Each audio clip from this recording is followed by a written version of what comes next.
Damn it all.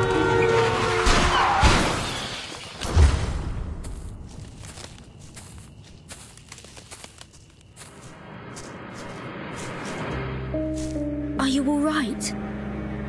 Please help me.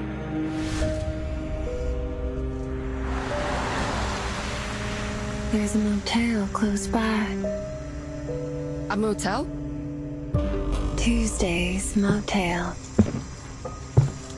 Can I help you, miss?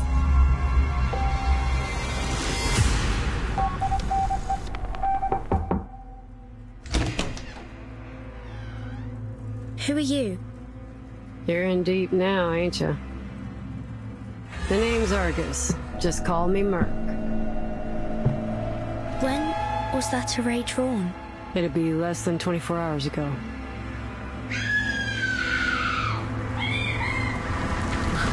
I didn't do this. Gunpowder in his fingers. But this ain't no ordinary pistol. You're in for a lick of trouble, that's for sure. Take me to his room. What are we after, boss? Firstly, I'd like to know what happened to her. Second, whether the Order of Enlightenment has been here. Why did a Xeno officer come to this place? This motel? Those calls are meant for the dead. They say the deepest despair comes from hesitation. It won't fool me. Can it really be that simple?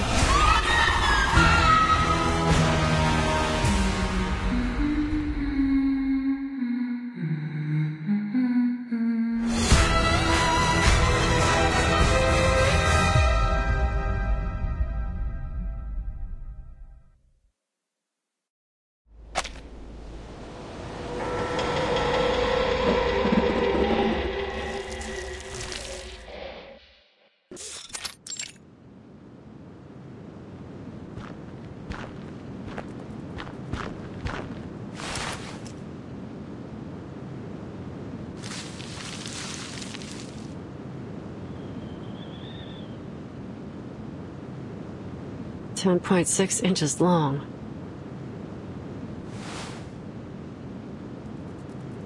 Signs of limping. Male.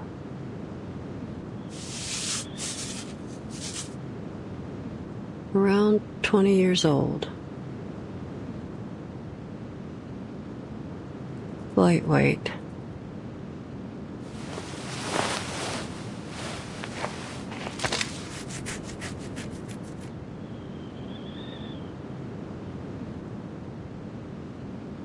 More sets of footprints here.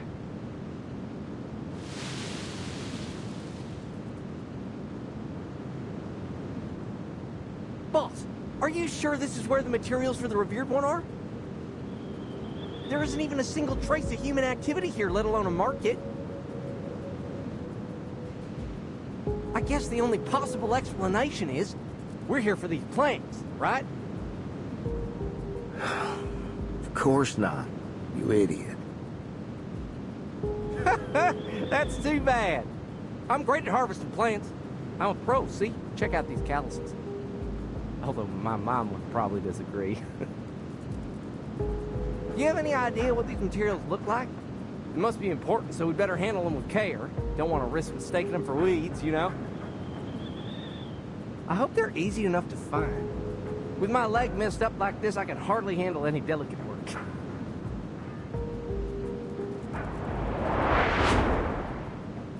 That's him. The one with the limp. Sorry about this, man. But at least you'll see your mom soon. Up there in heaven. What?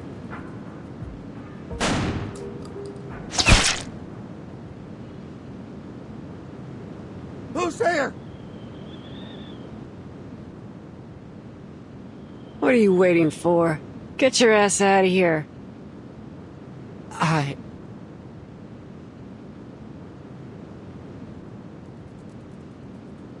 Ah, you got a couple questions for this one too, huh? Well, first come, first served. I'm afraid you're gonna have to get in line.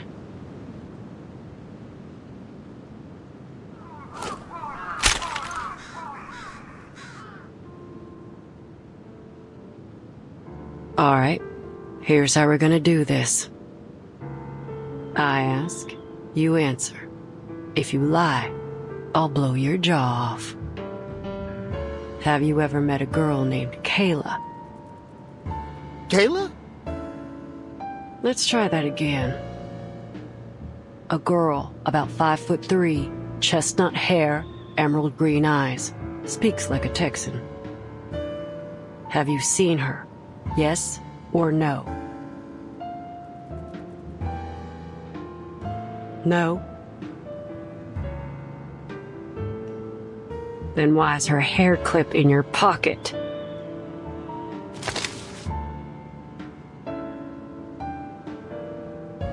I remember. There's a girl, 5'3", chestnut hair. She's always carrying a basket. Her name's Kayla, too. But her eyes ain't emerald green. They're...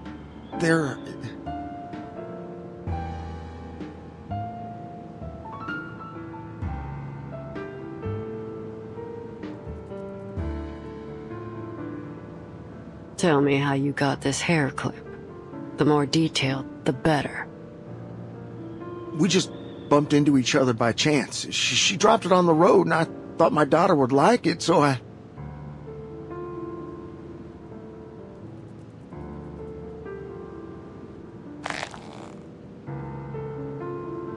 I'll give you one last chance. Where did you meet? At a place called... Tuesday's Motel. There you go. That wasn't so hard, was it?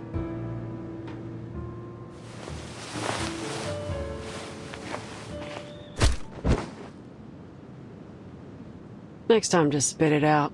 Save us all some time. Are you with the Foundation? The Foundation? Yeah. They hate the Foundation, you see. But you saved me. I need some help. My mom...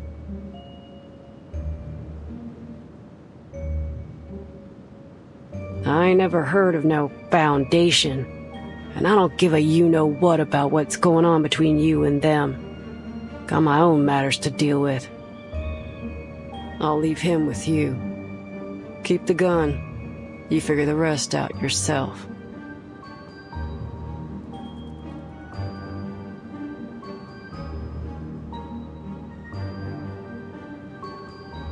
Now, where's this motel?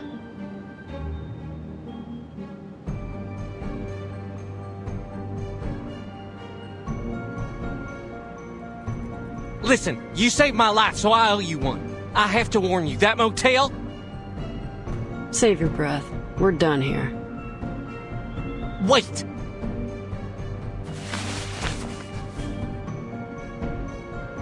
You're a mercenary, right? I can tell by your gear. I'm worried about my mother. If you see her on the road, please give me a call. Here's a photo of her.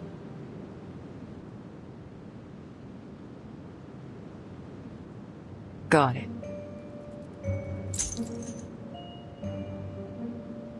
And here, my phone number. And listen, be careful. Something ain't right about that motel. All right.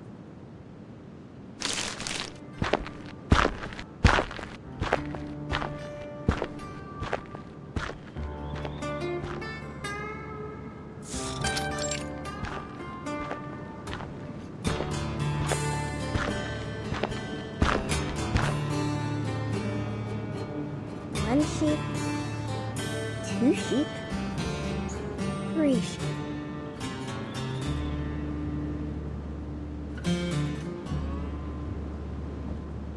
Is that a sheep?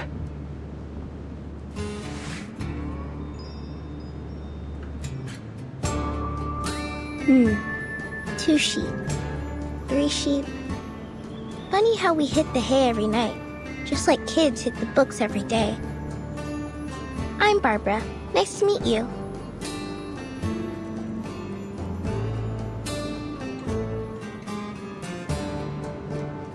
You're in my way, ma'am. I've tried waving and shouting at the drivers, but none of them stopped for me. Thankfully, pacing around the road seems to have done the trick. Listen, if you need a ride, here's my answer.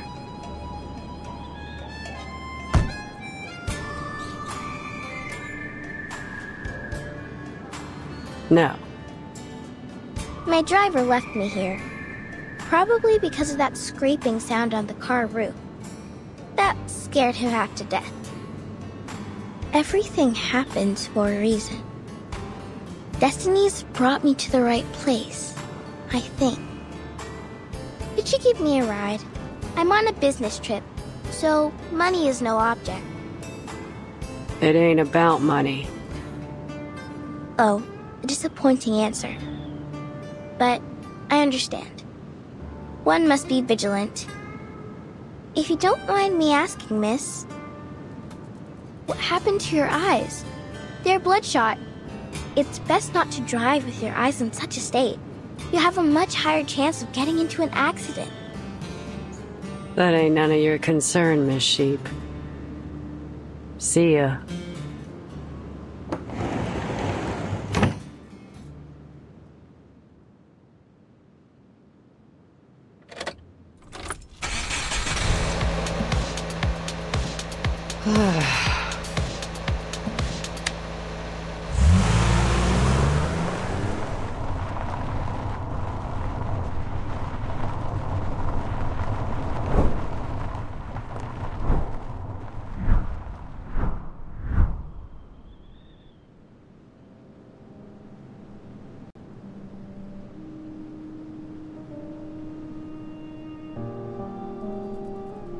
Argus, come over here.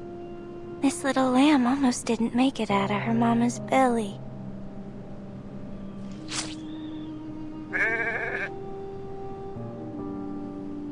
That's life. Don't say that. No living thing is born to suffer. Look, it's already standing.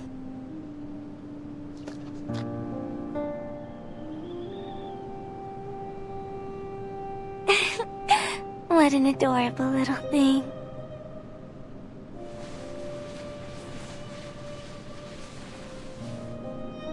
It's getting dark. We should take them back. Ain't no way they'll make it through the night out here with their mama hurt. And you can't see a thing at night. You're right. Let's go.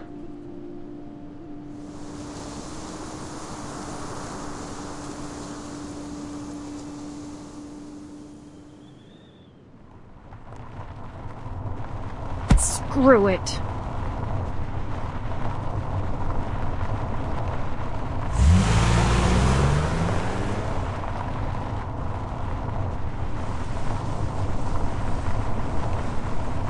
I should have minded my own damn business.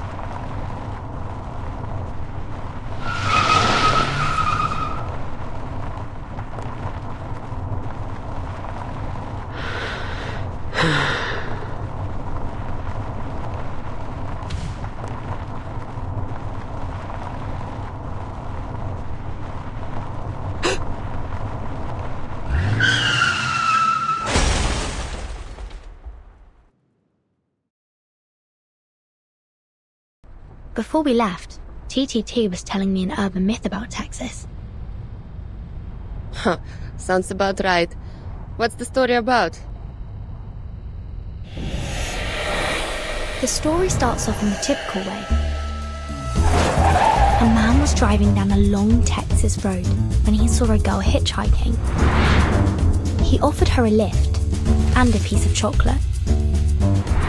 The man dropped the girl off at a cemetery and drove on. It was late at night, so he was hoping to reach his destination quickly.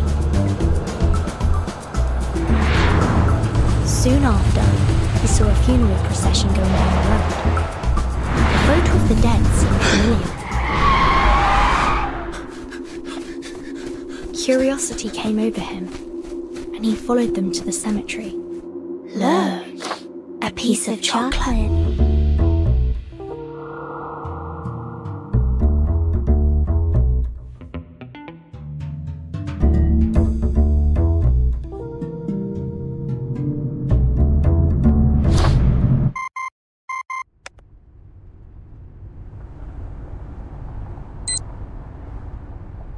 Give me a moment.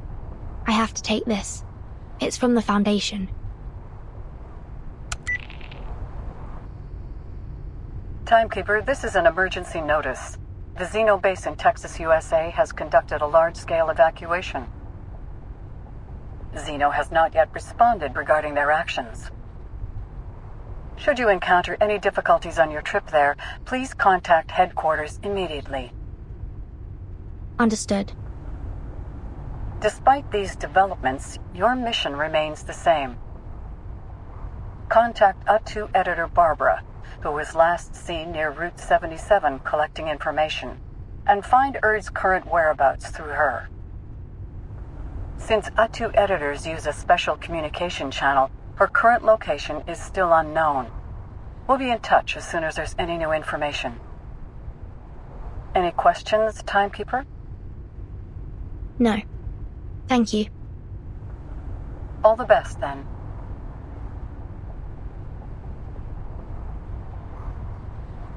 What did they say? There was a mass evacuation at the Xeno base in Texas. What's that all about? They called me 2 days ago, saying that Red 38 was still under routine maintenance in their armament factory. But now, all of a sudden, they're gone? How am I going to get my Red 38 back now, huh? If they hadn't taken her away for inspection, we wouldn't be traveling in this little car, wasting all day on the road. The operator only mentioned an evacuation. It's still possible that some of them have stayed behind to keep the factory running. If you're worried about Red 38, we can take a detour there. It's in Chisos. The town isn't far from here. Hey, mister, can you take us to the cheeses? It's just a little detour.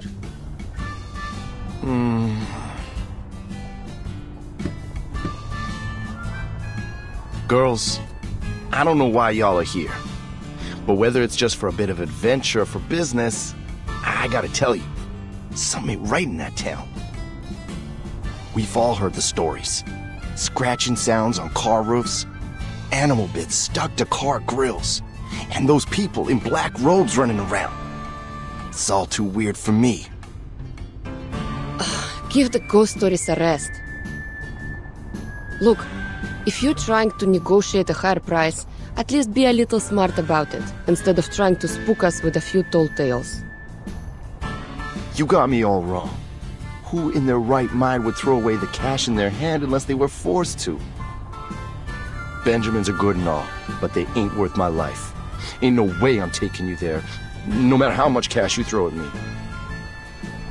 Why? Were you the driver in that ghost story? No. Have you seen these things happen yourself? Come on! It's just a little detour. It won't even cost you much fuel.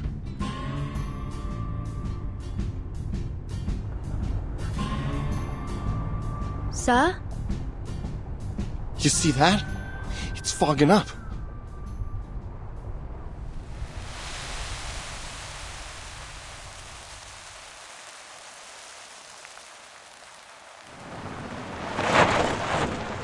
Ain't no way this fog is natural. We shouldn't go any further. I'm stopping right here.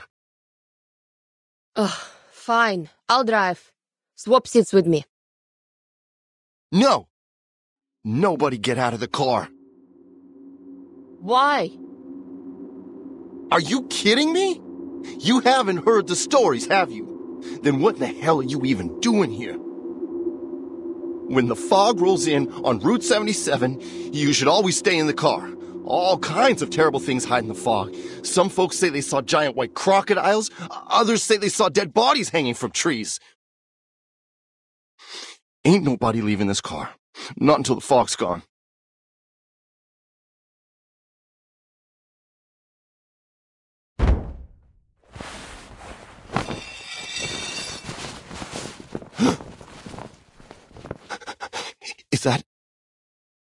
Is that?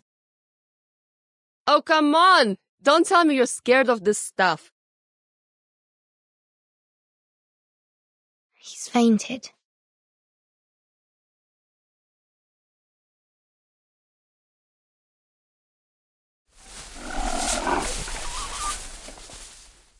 I see. This looks like the work of a mumus. It's a critter commonly seen in the southern US. When they're frightened, they produce a fog-like gas from their respiratory trumpet. So that sound is just some critter scratching along on the roof.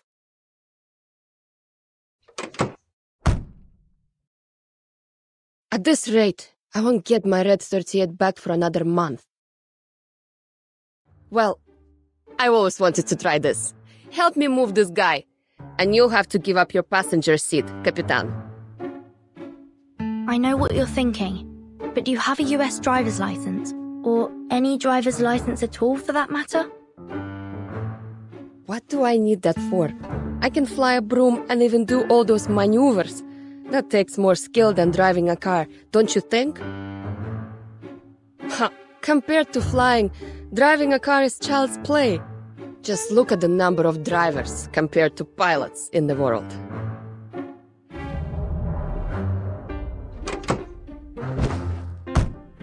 Now, where do we start?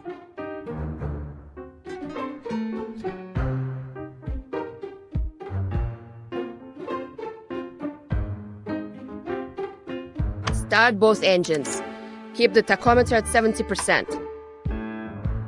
Here's the nose wheel steering, the position indicator for the joystick, the throttle lever. And these are for the flaps. No, that's not right. We're in a car, not a flying machine.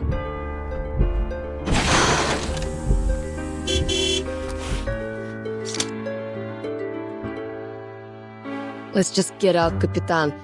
Can't wrap my head around this hunk of metal. Good decision. If these critters are responsible for this fog, our solution is simple. We drive them away. Let's go.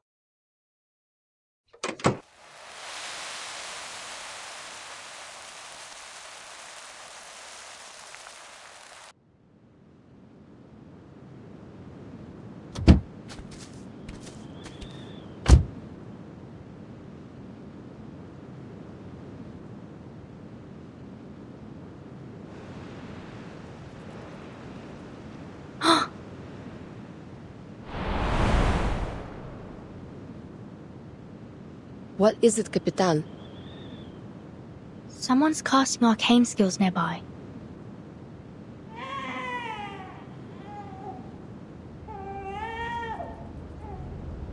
Do you hear that? Sounds like a crying baby. Better go take a look.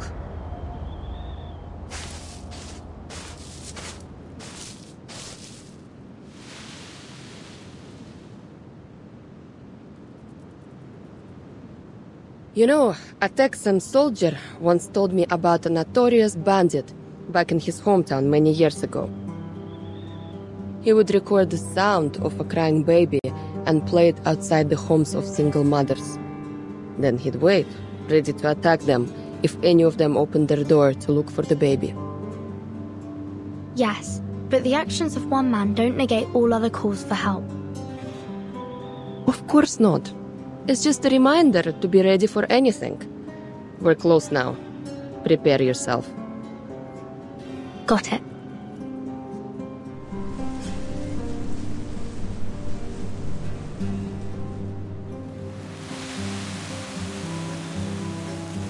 Burton, over here!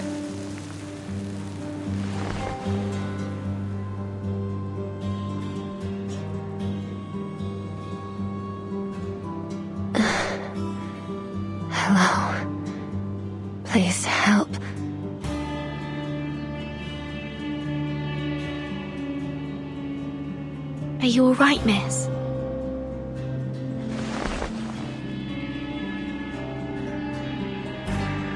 Finally, someone. Please, help me. These critters won't let me leave. Every time I try, they knock me back. My baby's starving and crying. If you hadn't come, I really don't know what I would have done.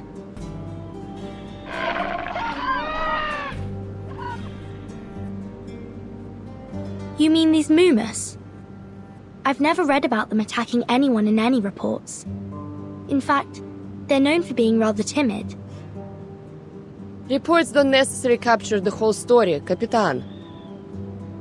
Look at them. They don't seem very timid to me.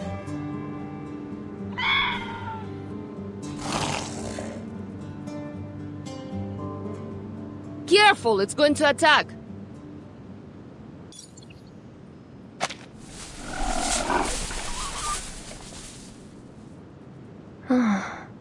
They always run off so quickly.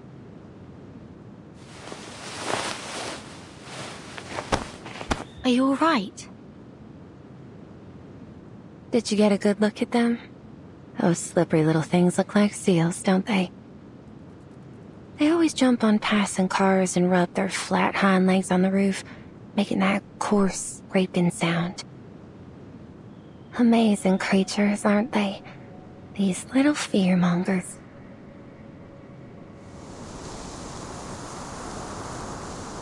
But they are, in fact, easily frightened. The slightest movement could startle them. That's why it's foggy all year around here. Many of my guests have trouble finding their way to the motel. Are you ladies looking to check in at the motel?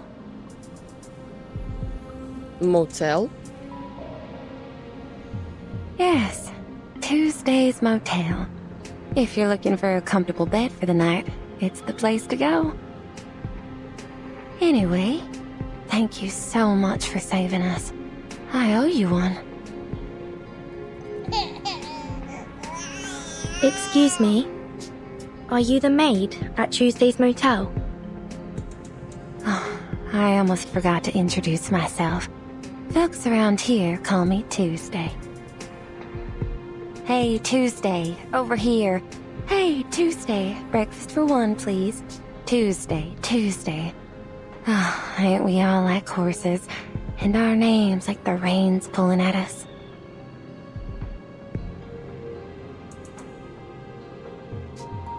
Do you need a place to stay, ladies? Thank you for your kindness. But our driver's still in the car. We can't just leave him there. And our luggage and travel documents are still in the trunk, along with our cash too. Let's head back now that the fog has cleared. Shall I lead the way? You? What were you doing out here alone anyway? I was waiting for a guest. It's been 2 hours and they still haven't shown up. I thought, rather than waiting here, I would pay you back for helping me. I assume you parked near Route 77? Let me take you there.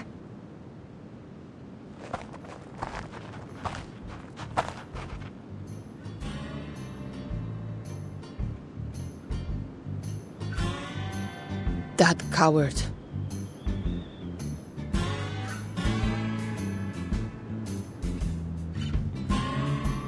He just threw out our luggage and took off. How pathetic.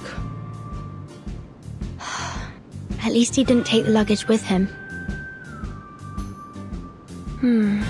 Are you going to thumb a ride with all these bags? I'd advise against that, especially here. You've seen those movies, right? Bad things can happen on the road out here. There are a lot of smugglers around these days.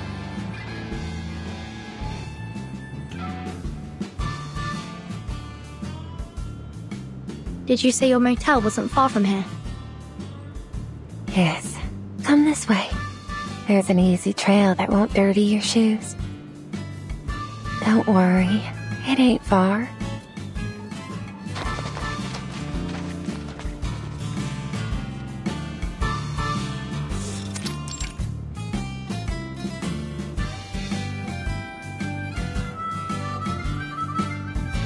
When night falls and the signs are lit, a weary traveler may find a comfortable place to rest here.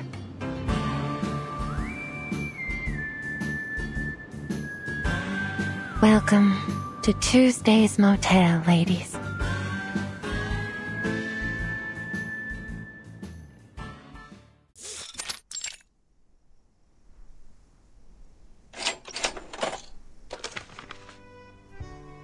That'll be $25 altogether. Will that be on card or cash? Cash, please.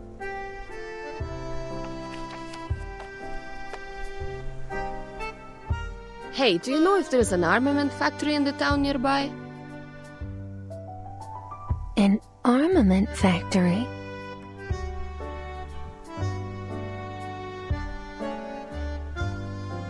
Yes, there is one. Would you like a map?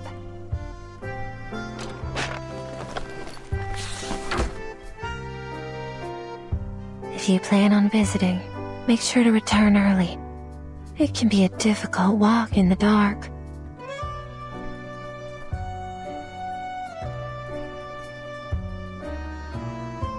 Doesn't seem far from here. It's about an hour's walk. I'd recommend leaving tomorrow morning. It's getting late. It's best not to be outside at night. Thanks, but I'm going right now.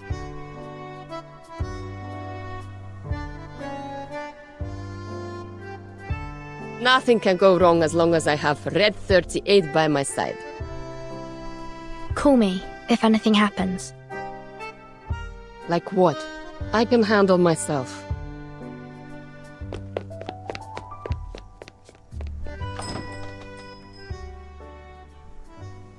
Don't worry. She'll check in later. Here's your passport. Have you been working here since the opening of this place? Yes. How's business? Not too great. It's the off-season now. You don't seem too good at small talk. Is there anything you'd like to ask? I do have one question. Have you seen a sheep-headed arcanist around?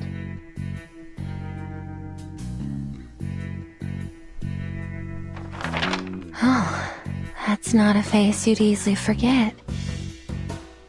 And why are you looking for this arcanist?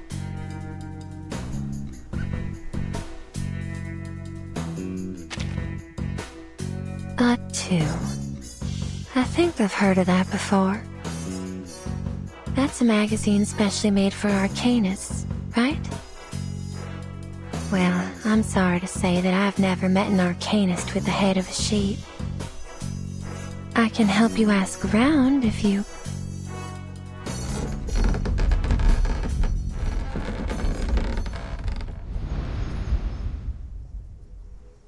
What? Sounds like something's going wrong upstairs. Sorry about that. Let's head up. Your room's on the second floor too. Then we can take a look at what's happened. Sounds good. Just so you know, the guests upstairs are a little...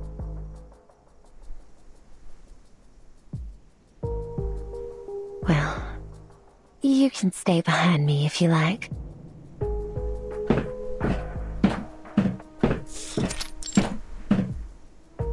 How about it?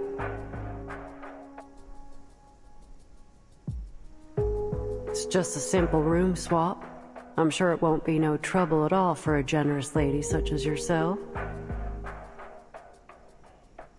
That's the guest staying in room 210. She arrived here the night before yesterday. She was injured when she came in. Seems it didn't take her long to recover. But I don't quite understand why she insists on swapping rooms with the other guests. If she does the same to you, please call the front desk. I'll do my best to help.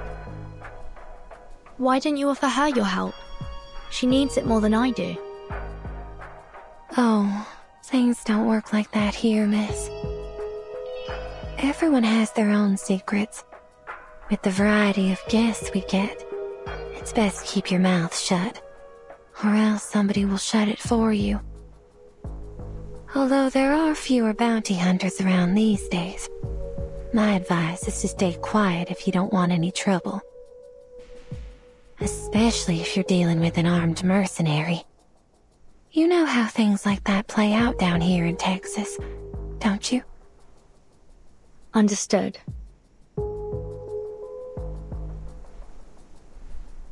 Or do you have something else in mind? Is your room bigger and better than this one?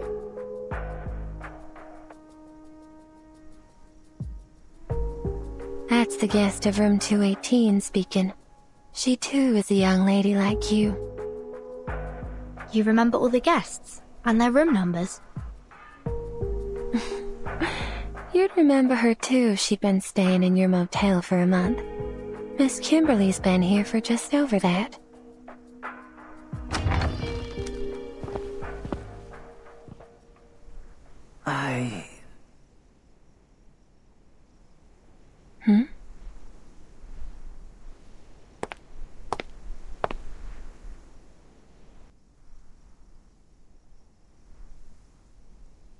Mirror.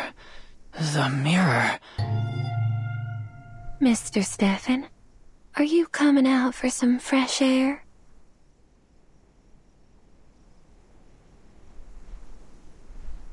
Maid, you're just in time. I'd like to swap rooms with this Kimberly lady. If Miss Kimberly and yourself have come to an agreement, then I see no reason why you can't do so.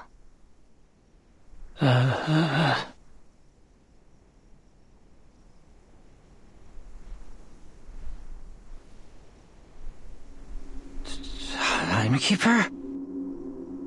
Have we met?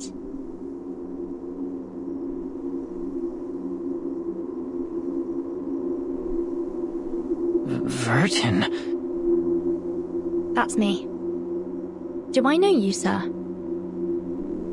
I saw you. In the newspaper. The newspaper, that vacuum bomb. Did you see the explosion? You must have, because you made it happen. You dropped the bomb, you murderers. But have any of you been brought to justice? No, not a single one. Instead, you were congratulated and given medals. Revolting. Disgusting. Why were you rewarded for murder?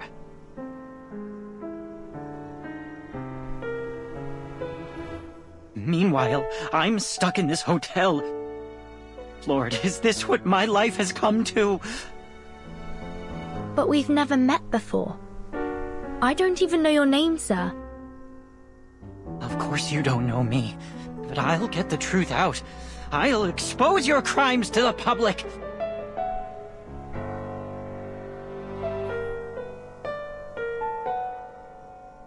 That rotting woman in the tub, that sheep-headed monster, and that one inside the mirror. Sheep-headed, you say?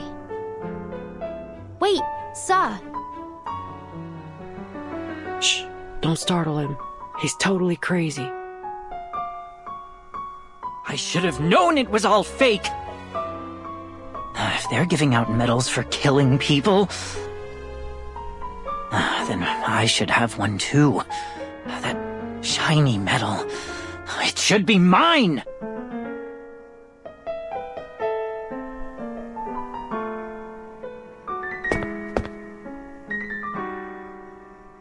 Stay back!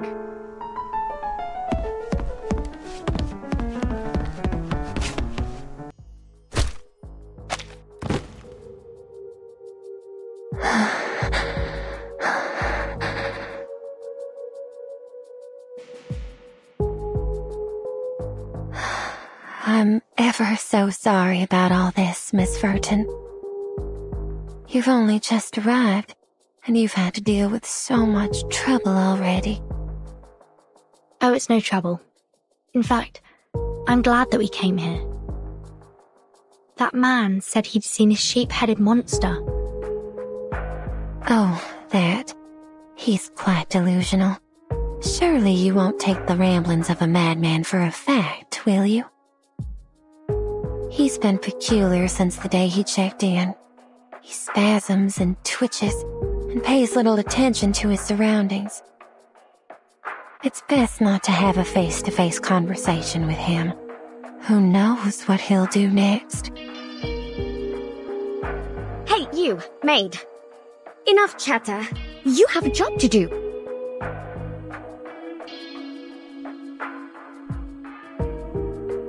I've accepted the offer this, Miss Argus made. What's next? What should we do? Apologies, Miss Kimberly. I'll be with you in a moment. Could the both of you wait for me at the front desk? The rooms need a tidy up before they can be occupied. You may take a rest on the couch in the lobby while you wait. Miss Furton, I'm afraid I'll have to leave you here. Do you mind going to your room alone? Not at all.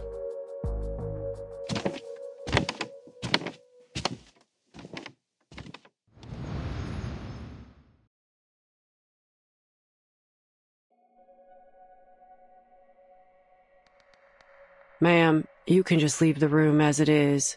If you clean it, it'll interfere with my work. You might want to check on that Kimberly lady. She looks starved. She wouldn't stop shaking.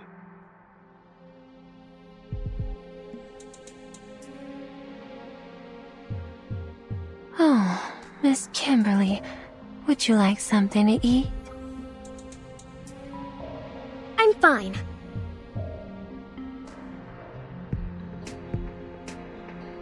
I agreed to change rooms, didn't I?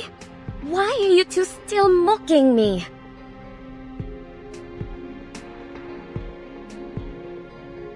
You're not exactly a pleasant person to do business with.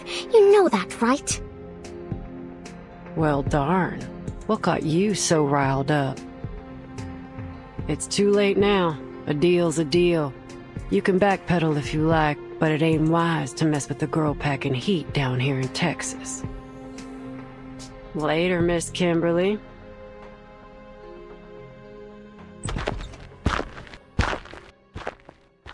Her arcane skill.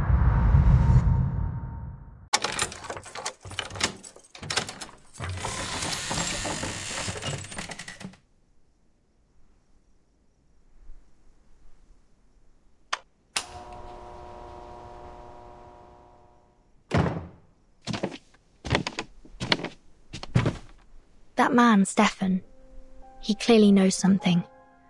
But he appears to be rather mentally unstable, and he's hostile towards me.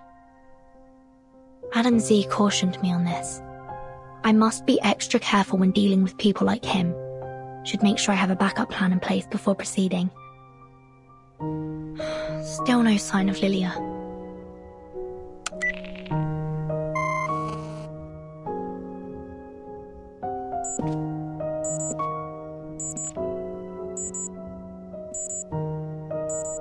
Did she get in trouble?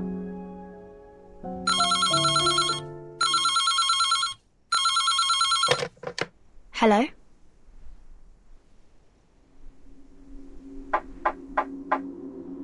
Hello?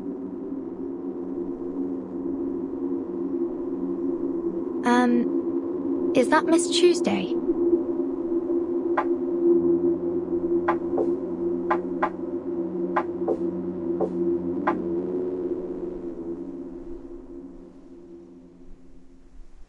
Oh, I think I know what this is. That's an R? E S P O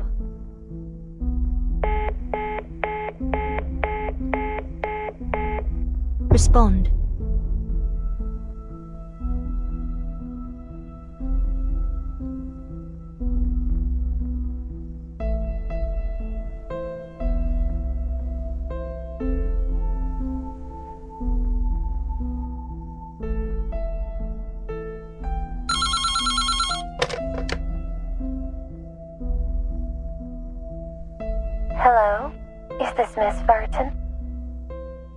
Miss Tuesday? Yes. I have an announcement for you. There's a service outage going on in the area. Some critters nibbled through the cables of a nearby signal tower, but all our internal phone lines are still running well. I see. It should be repaired soon since we share the signal tower with that armament factory. I apologize for any inconvenience this may cause.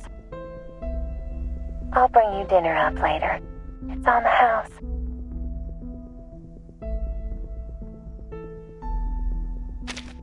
There's something I want to ask you. I received a phone call earlier. Oh, Miss Kimberly was also prank called not long ago. I suppose it's a critter's doing. You know how mischievous they can be. And since they have decent smarts, they can play some pretty nasty tricks.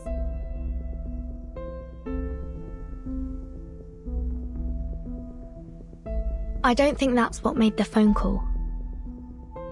Well, Miss Burton, this is what I understand to be the truth. Is there anything else I can help you with? I'm good for now. Thank you.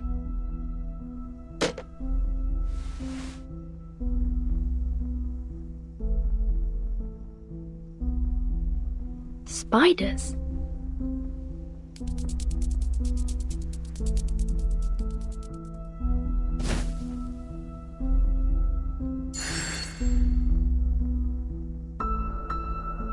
Is that an arcane array?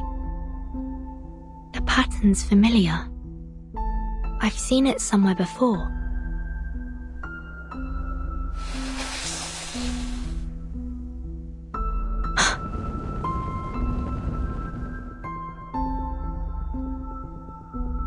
Yes, I've definitely seen this before. When I was in school.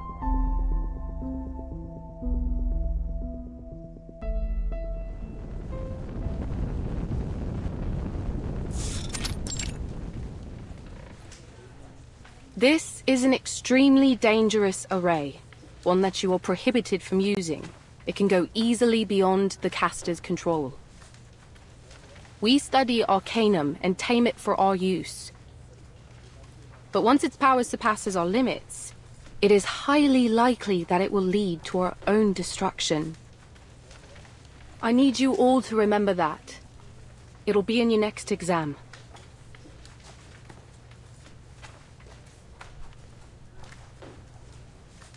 Burton, are you listening? The instructor just said it'd be in the next exam. If you like, you can check my notes. Oh, thank you. My mind was somewhere else. Why have they made it a key point of the exam if we can't even use it?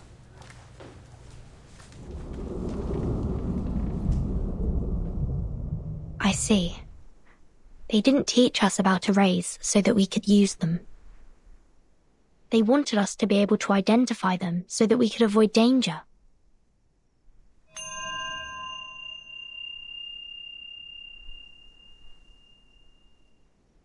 It's highly likely to cause an explosion or other severe consequences if I act too hastily. Lilia still hasn't come back. I must find someone else to help.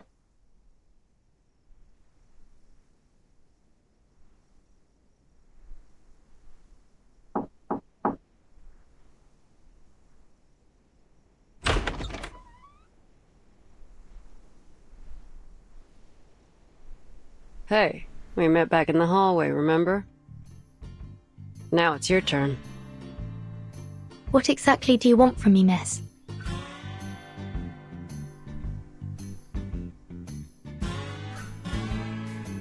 Well, it's simple. The person I'm looking for is right here in this motel, and I'm scouring every corner of it to find her. Look, Missy, I don't want to make things hard for you. Name your price, and we can talk. If this person's gone to such great lengths to avoid you, perhaps she doesn't want to see you at all. Well, that ain't my concern, is it? A job's a job.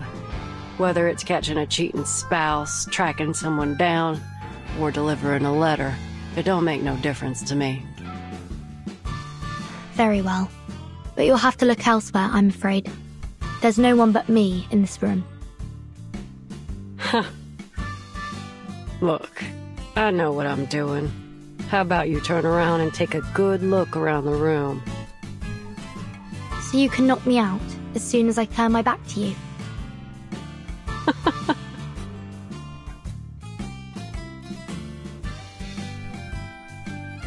Missy, if that were my plan, I wouldn't have spent all this time talking to you. I much prefer to do my business pleasantly. I don't like to see things get too ugly. I see. Fine. If you don't want to turn around, I'll tell you what I see. You've burned your finger there. You should be more careful. This is... Don't look like a fire burn to me. What was it? Some arcane energy? Looks like this room has a couple secrets, too.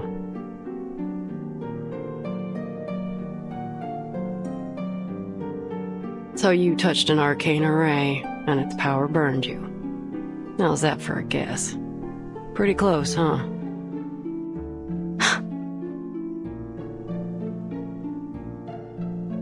This is my arcane skill. It allows me to see the traces that people leave behind. That's how I get these jobs, you see. Ain't nothing happening that don't leave a trace. If there ain't no trace, then it never happened.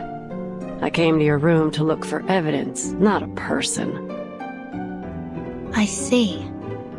You want to know whether the person you're tracking has been here, right? Now we're talking. Before I let you investigate the room, I have one more question. You take jobs from people nearby, don't you? Of course. It's obvious, ain't it?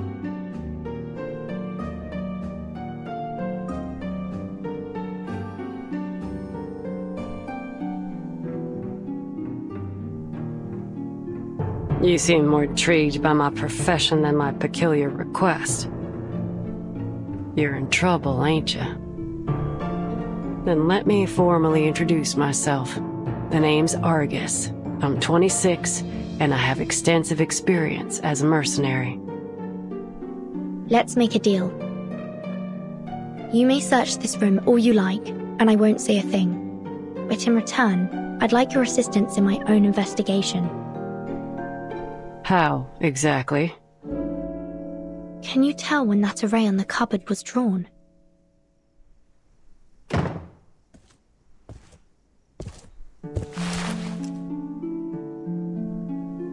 Less than 24 hours ago. In other words, this was left behind by the last guest who stayed in this room.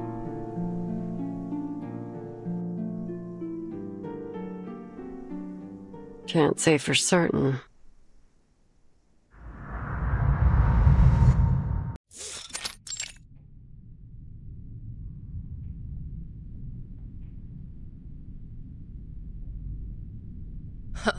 Let's see what you've got in there for me.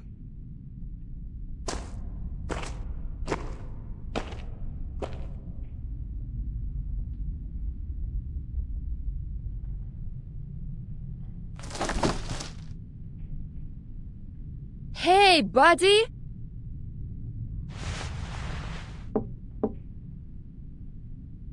They just left her in a wooden box. What kind of safekeeping is this? Anyway, I don't have much time. I'll settle that with them later.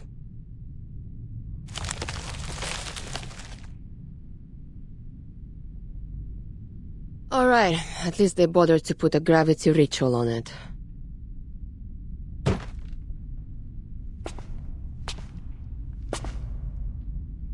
Are you also preparing to evacuate?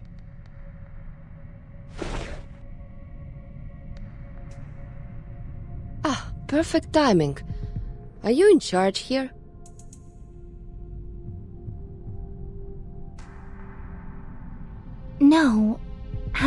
in charge of anything, Lieutenant. I'm just passing through. I'm Kayla, by the way. I heard some rattling here and thought some of those kids might have come back to steal weapons again.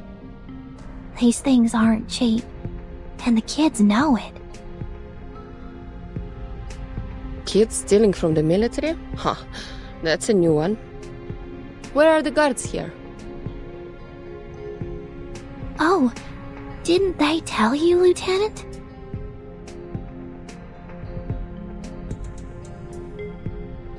The army stationed here started evacuating a month ago. There aren't many of them around these days. Evacuating?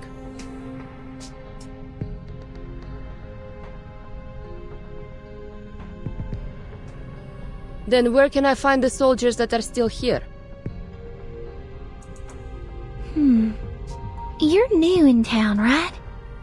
Did you see a bar on your way here?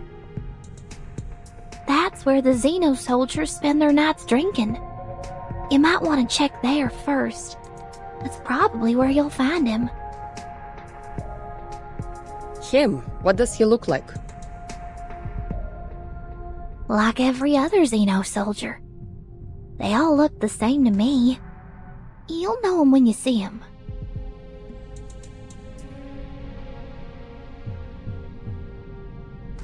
But I have to tell you, the bar doesn't like outsiders. Have you heard of the Order of Enlightenment? It's an occult society. Very active these days. They were preaching in this town just a few days ago. Today is their day of prayer. And, what does that have to do with me? The bar you're going to is where they gather to pray. That's all I know. If you're going up there, please, be careful. Huh, thanks.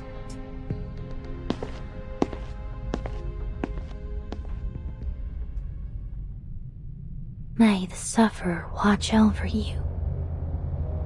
Great sufferer, by your decree, the glory of former days shall grace our present path.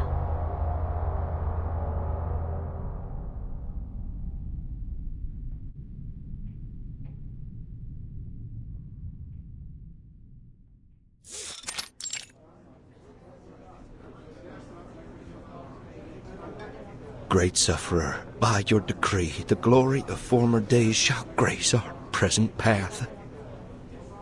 We dedicate our souls and minds to you. We seek the well-being of our people in your name.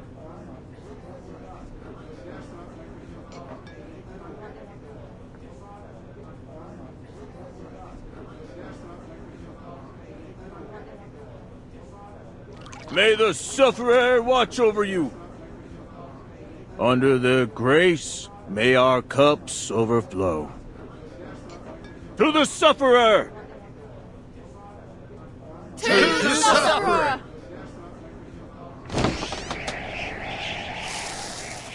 Huh? Odd time for a stranger to come.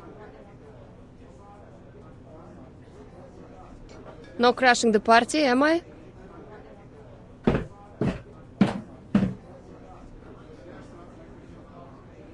Napa Valley, Californian Red, Kentucky whiskey. Ha!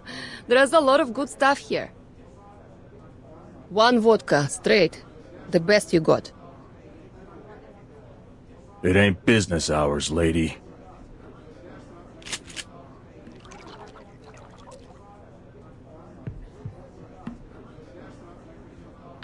Hey, all I did was ask for a drink.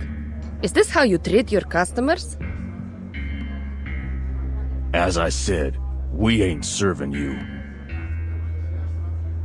Why? Don't you have vodka? Fine, I can settle for whiskey. Have to learn to take what we can get, eh? You ain't getting that either. Seriously? You don't have any whiskey?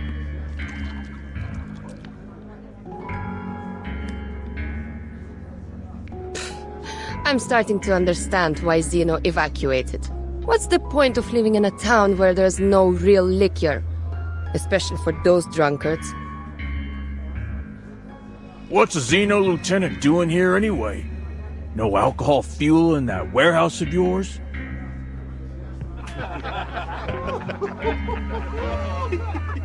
Huh. You sure have some interesting drinking habits down here. But I'm curious, what did the Sufferer promise you to make you all change your faith? I mean, that's quite an achievement, especially here in Texas.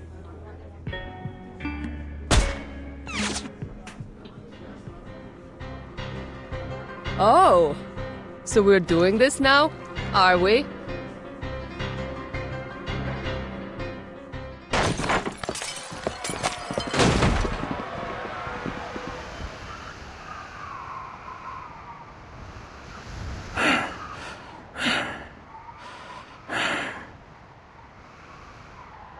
Look, I don't care what you're doing here. Just tell me where that Xena soldier went.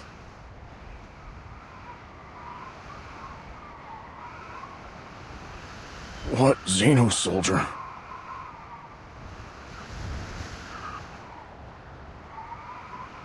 Don't play dumb with me.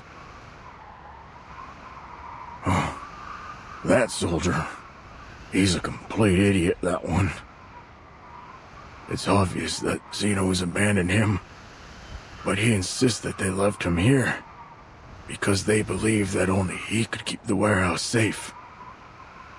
Why are you looking for him now, if you decided to ditch him in the first place? Listen, I can tell you guys aren't the biggest fans of Xeno, but that has nothing to do with me. I'm just here to get my stuff back.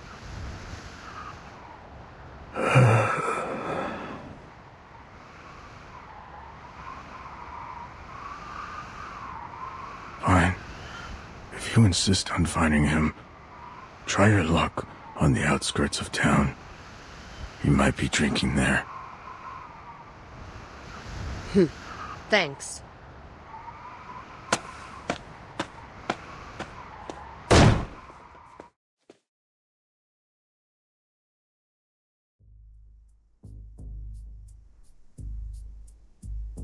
We can't say for sure if this ritual was created by the last guest. Fact is, you can find all kinds of unusual markings in this motel. Most of them less than a month old. Very recent indeed.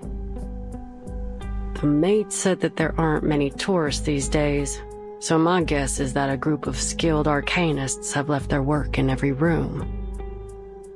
Based on the markings I've seen so far, there were about 3 to 5 people in this group. And was there a sheep-headed arcanist among them? Well, that I don't know. What I can say, though, is that there was a sheep living in here.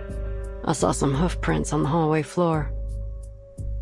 It looked like someone had stayed in this motel with a sheep. Sounds pretty odd, but I suppose it ain't too strange given the local farmland. But I'm sure this will catch your attention. What? We all know that sheep walk on 4 hooves. But the hoof prints I saw were different. They were small and delicate, and most importantly, followed the movement pattern of a human, judging by the trail.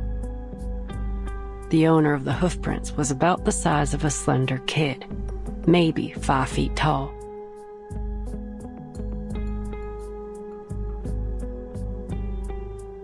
That's it. That's the one I'm looking for. Don't I know it? They can question my morals, but nobody can question my competence. So, may I enter your room now, Miss Burden? Please. Now, let's start with this little thing. The carvings are new. No sign of woodworm damage or moisture absorption. These splinters along the edge are extremely sharp.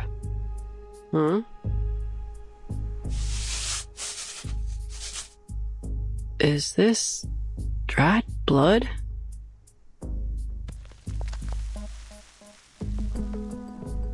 blood was used as the medium for this array. The circle isn't fully closed here, and the lines are a bit uneven. Whoever drew this doesn't seem to be an expert. You know how to deal with this, right? All you have to do is ask, boss. You might be surprised. We need to destroy it as quickly as possible. I think it's been left by a dangerous occult group. Hold on.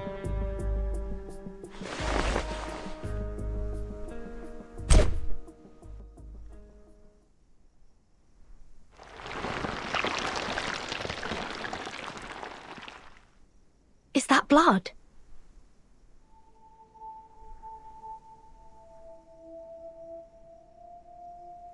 Yep. The blood of an arcanist. So it can't be Kayla's. Can you discern the owner's identity? I ain't all-knowing. I can't identify people by their blood. No, I'll need more than just blood to find out who was here. Hmm?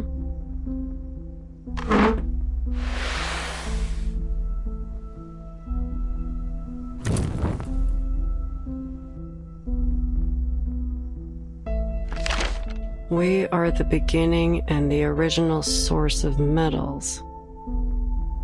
Through us, the highest tincture of art is brewed. There is neither a spring nor water like mine. I heal and help both the rich and the poor. Yet I am full of hurtful poison. What the hell does that mean? It's a quote from a text on alchemy. All challenges will be resolved with the provision of sufficient and high-quality materials and the precise execution of the array. But where do we find these materials?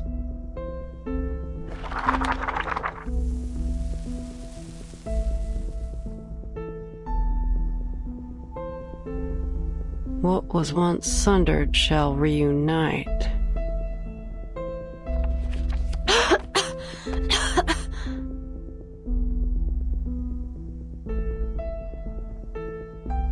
I've seen this handwriting before. And here, my phone number.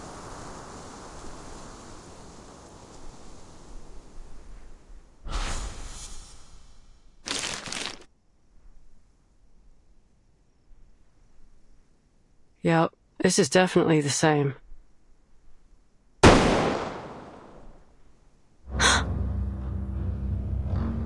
That sound. It's a Flying Arrow M1903 pistol.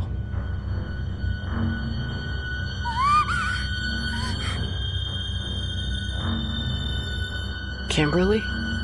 What's wrong with her now? I better go check it out, boss. Something don't seem right. You coming?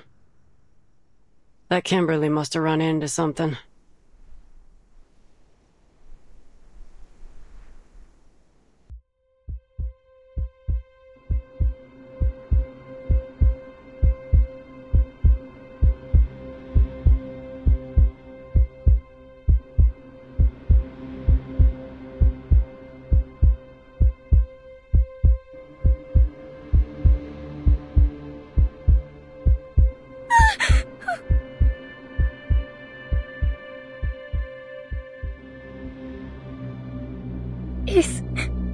Is he still alive? Just when I thought you couldn't get any dumber. Is this a suicide? He pulled out the gun and shot himself in the head. His brain splattered on the walls and flowed onto the floor.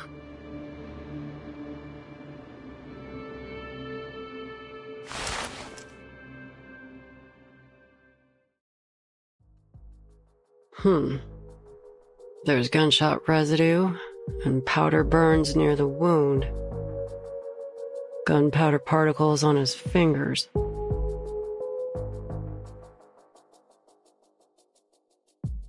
There's no doubt he died from a gunshot wound. The bullet was fired from the pistol in his hand and went straight through his skull. But this ain't just any pistol.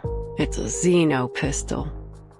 You've got yourself in some serious trouble, Missy. It wasn't me!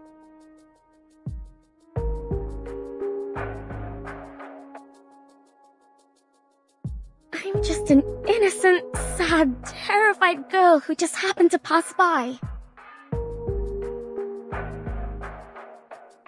Well, Miss Innocent, Sad, and Terrified. If you want to prove your innocence, start by telling us what happened here. And mind you, I will call you out if you lie.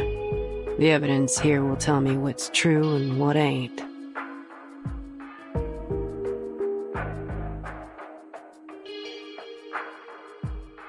If you're so clever, then why are you asking me?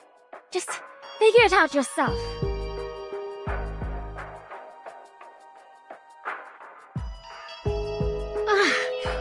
All right, I'll tell you. This madman has been harassing me.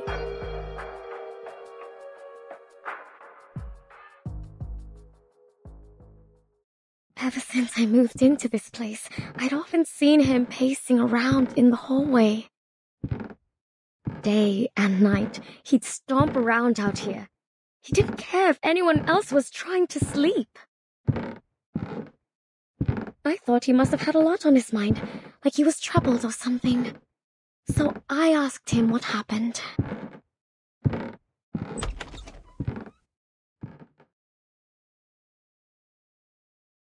His deep, sunken eyes were bloodshot. Every fiber of his being screamed that something was wrong with him. Sir, if you have any problems, there are many ways to solve them. But pacing in the hallway isn't one of them. Plus, it disrupts everyone's sleep. I swear I didn't say anything too harsh, but he was just downright rude. Get the hell away! Get out of my face! Excuse me! That's pretty rude, you know! I had no desire to argue with the madman. Thankfully, the maid intervened when she heard what was going on. I have no idea what she said to him, but eventually they came to terms. He stopped pacing the hallway from then on. That was a relief. I'm sure the other guests would agree. That maid can vouch for what I've said. Ask her yourselves. Not long after, I found a letter from Stefan on the floor of my room. It'd been slid under my door. In the letter, he apologized for his behavior.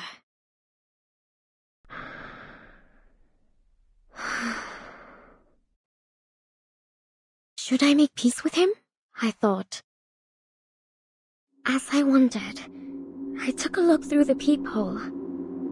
It was strange. I couldn't see a thing. It was pitch black out there.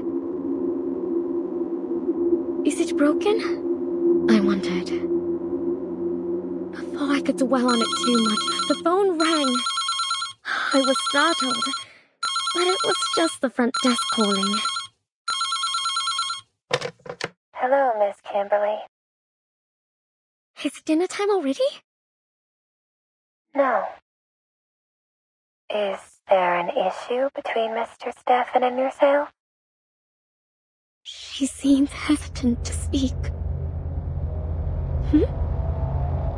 I know it's not my place to ask, but the situation is a little concerning. Mr. Stefan is standing at your door, his face pressed up against it, so I just want to confirm that everything's all right between you two.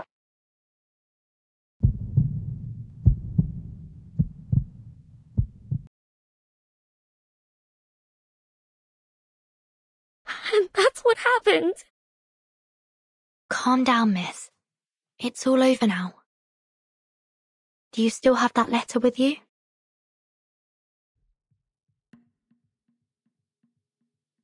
Don't hold on to that. I threw it out right away. It's somewhere in that bin.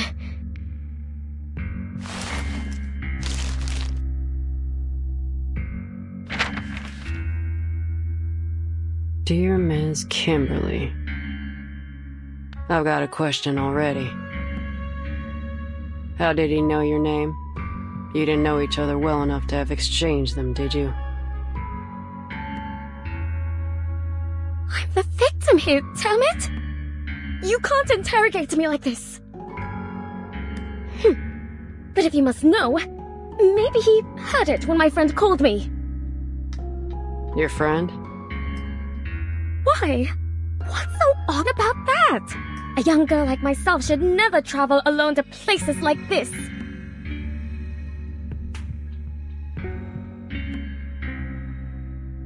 I need someone to make my bed and prepare my clothes and, most importantly, I need to eat. I wouldn't even be here if I weren't looking for...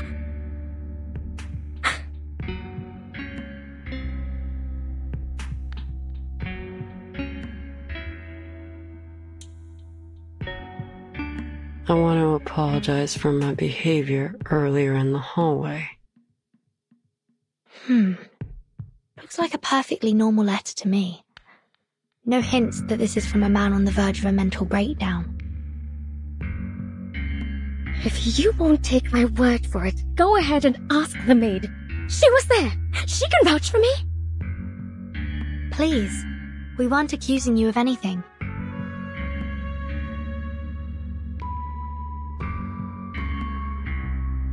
Though graphology has been criticized a lot these days, I gotta say, this looks more like a woman's handwriting to me.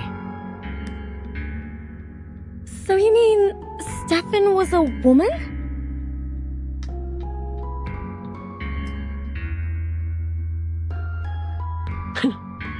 You still with us, Missy? What I'm suggesting is that Mr. Stefan didn't write this letter, but a woman did. But that's just speculation. Chances are Mr. Stefan's handwriting was just a little feminine. I'll keep this letter for now. Back to my questions. If the story you told is true, then why are you at the scene of his death? Did you go looking for him, even after all the weird things he'd done? I was hungry, okay? That's a good enough answer for you? I can't just starve myself! Hungry? If I remember correctly, the motel offers room service. And you get 1 free meal a day, so even if you ain't got no money, you have enough food to get by. What do you know?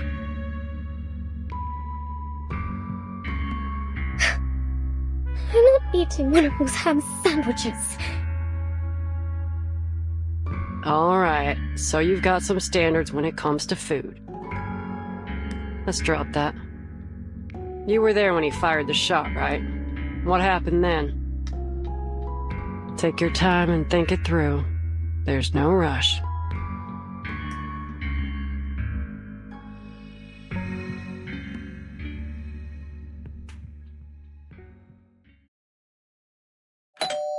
About 15 minutes ago, he rang my doorbell. I thought my friend had returned from town. She always brings something amazing with her, so I opened the door. The last thing I expected was to see Stefan standing there. Who'd have thought that he could get back on his feet so quickly after the beating he took? I was terrified when I saw him there. He towered over me, one hand on the doorframe and the other pushing against the door. I slammed the door shut. I thought he'd let go. But he didn't. The door closed on his fingers. I understand now. I understand it all. You're with Zeno, aren't you? His fingers were bent at a peculiar angle. It must have been painful, but he didn't seem to feel the pain at all. The fracturing of his fingers was no more painful than a mosquito bite to him. You came to me and made me drop my guard so that one day you could turn me in for a bounty. But why me? Why are you doing this to me? It wasn't me who made the plan. It wasn't me who executed it. It wasn't me who pressed that damn button. All I did was expose their crime to the rest of the world. Tell me, why else would they want my head so desperately if they didn't believe they were guilty? In the meantime, the actual killers are treated as heroes. But I'm the hero. Me. But all my sorry ass gets is a lifetime of hiding out in some random motel in the middle of nowhere. This world is sick. What the hell are you talking about? Come on, drop the act. Right after you spoke to me, Vertin showed up at my door. Are you trying to tell me that was just by chance? Vertin? He totally ignored my question. The world has fallen ill. I can see that now. The realm above truly does exist. How else would we have gotten the idea of a perfect heavenly realm? Obviously, it doesn't exist in this world. I don't care. Even if that place does exist, it has nothing to do with you. Get out of the way! I'm closing the door. But at least I get to decide when I step through that door, right? I had no idea what he was talking about. And he didn't give me much chance to figure it out either. I'm afraid your mission is doomed to fail, young lady. In that moment, a smile of relief came over his face, and without a moment's hesitation, he pressed the pistol against his temple and pulled the trigger.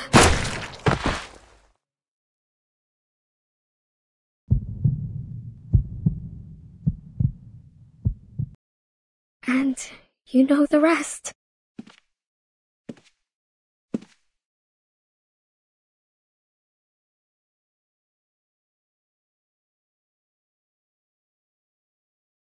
What's going on in here? This man killed himself. Oh dear. There's blood everywhere. It'll be a lot of work to clean it all up, and with the weather being so hot, the room will soon start to smell. All the carpets have to go.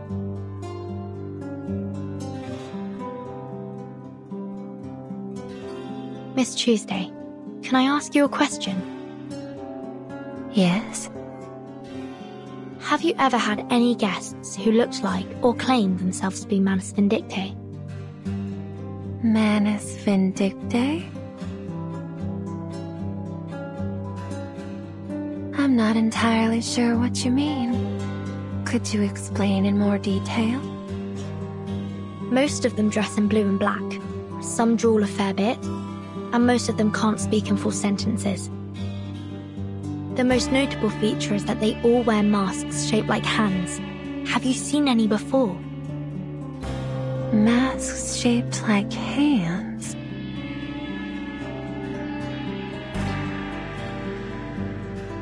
No, I've never had a guest who wore a hand-shaped mask. Never seen anyone in blue and black either. But if an organization was going to do something in secret, I don't think they'd be too public about it. Hey, lady.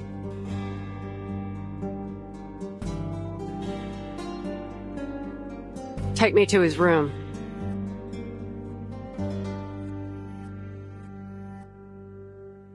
Oh, it shouldn't be too hard for you to find the room yourself, right, Miss Argus?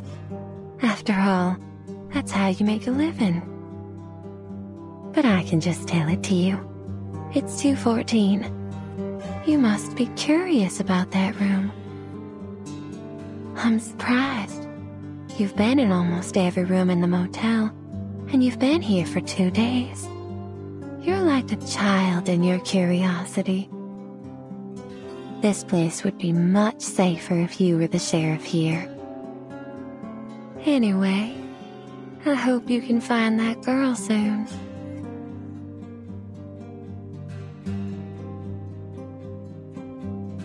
Why do you want to go to Stefan's room exactly? Is it related to our investigation? Well, of course, boss. I'm here looking for Kayla, just as you're looking for that sheep-headed... What is it? That arcanist you're looking for. Is her name Barbara? You know her? Yep, we met. On Route 77.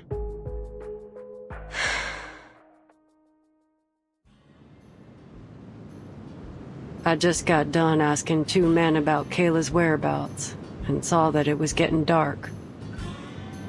My sight ain't so good at night, and the nights are long these days. So I was in a bit of a hurry, hoping to get somewhere with proper lights as fast as I could. That's when I saw her, Barbara, all alone by the road. Some jerk of a driver dumped her there, and she asked me for a ride. I turned her down. Heck, I could hardly see. She'd have been better off waiting for the next driver than riding with a blind bat like me, you know? But as I drove away, I changed my mind. She was too young to be left out there all by herself. So I turned back to get her. But when I arrived, she was already gone.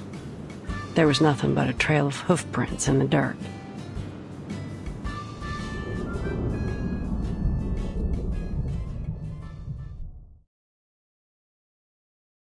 When I got to the motel, I saw those hoof prints again.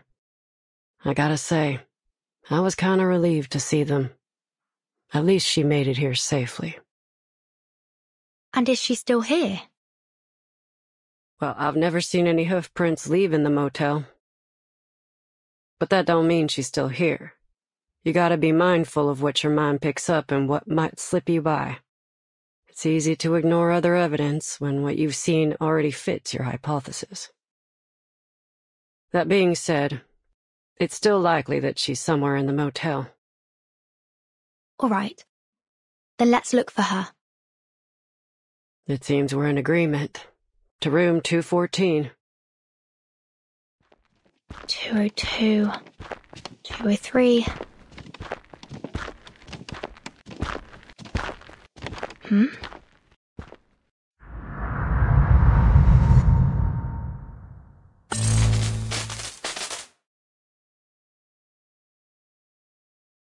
I've checked those too.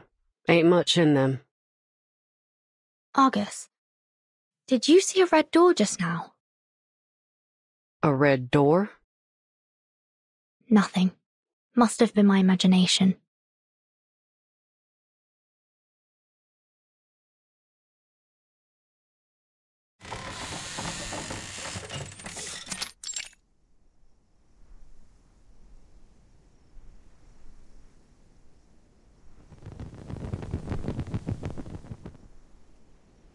Are you all right?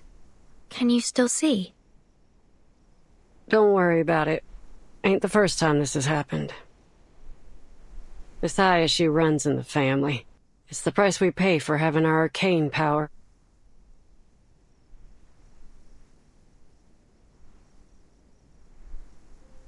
Now, what are we looking for, boss? People leave all kinds of evidence behind all the time. It'll be like wandering around in the woods without a compass if we don't know what we're looking for.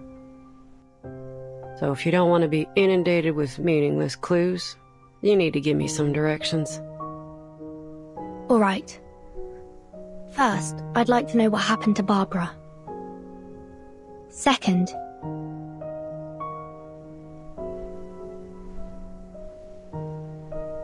whether Manus Vindictae has been here, or anyone from that Order of Enlightenment.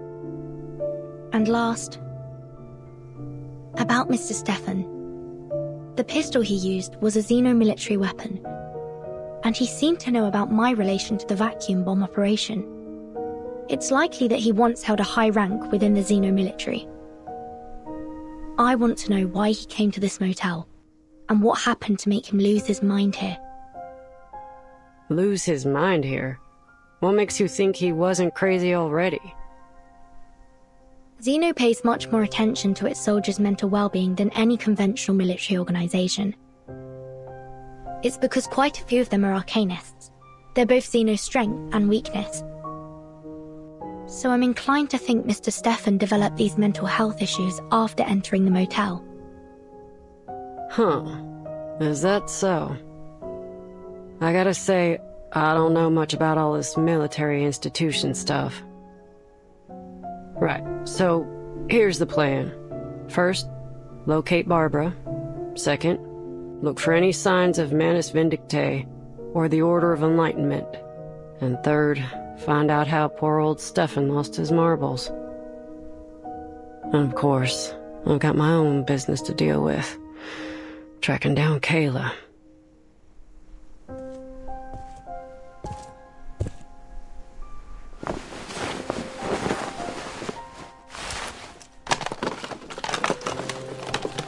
Hey boss, I've got something.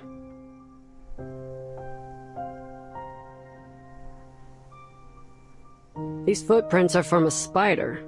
Looks like the little guy went back and forth along here quite a few times. I know this might not seem pertinent to our investigation, but it is worth noting. You ever seen a spider make a phone call? I'm afraid I'm not interested in the movements of spiders right now.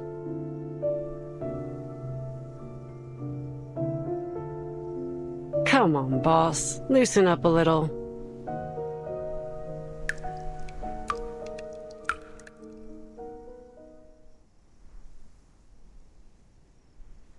Do you hear that? Sounds like dripping water.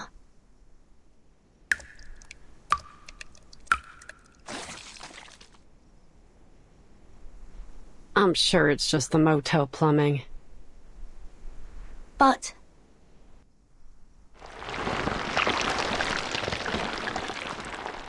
watch out!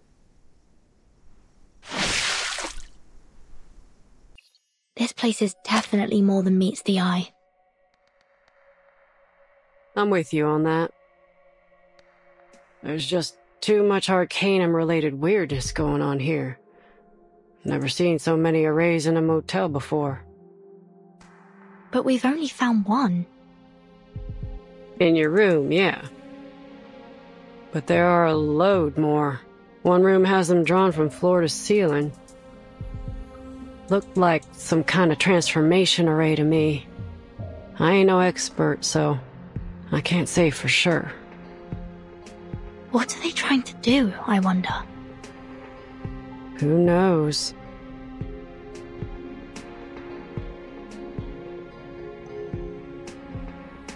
Oh, boss.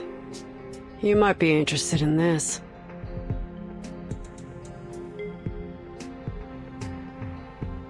It's another one, just like the others.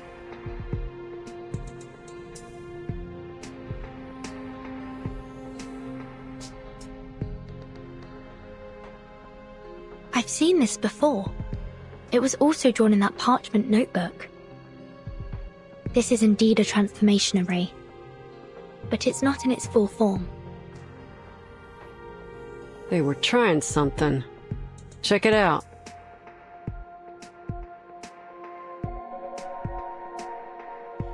This is hair from the mane of a howler lion, and there are some other materials around it too. Not exactly sure what they are, though. They're too finely ground. But one thing's for sure. Someone held a ceremony here, and for some reason, it didn't work out for them. This is important. The Foundation needs to know about this.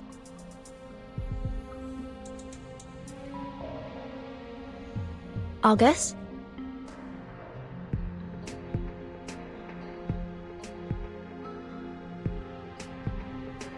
This is Kayla's hair. She was here, in this room. Or at least someone who came into contact with her.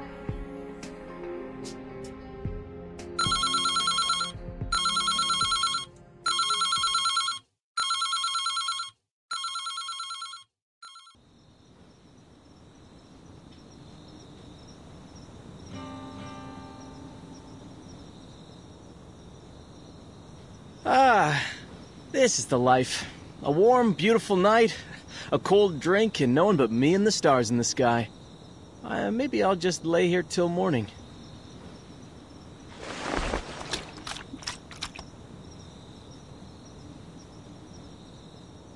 A good night with good drinks! I wish every day could be like this.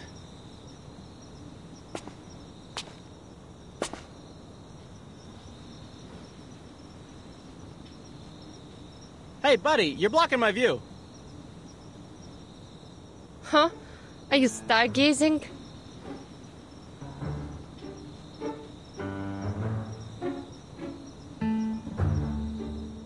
Has anyone ever told you that you sound awfully like Lieutenant Lilia? The rider of Red 38? Heard of her? No one can fly like her.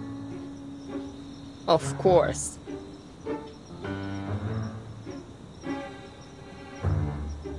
Oh my... You even look like her! Keep playing dumb, and I'll show you what it's like to have her kick your ass.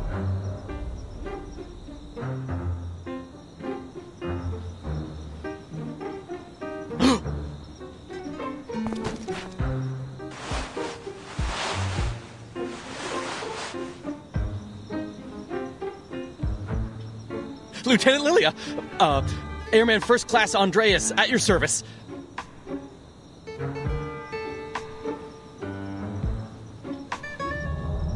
Are you the warehouse guard?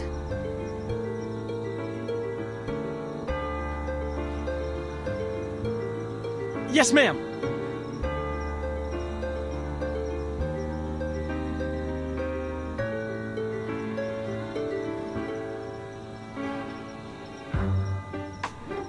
On your feet, soldier. My Red 38 is in your warehouse for maintenance, and I need you to remove the gravity ritual from it. Gravity ritual? If you don't understand what I'm saying, go get someone who does. I need it today.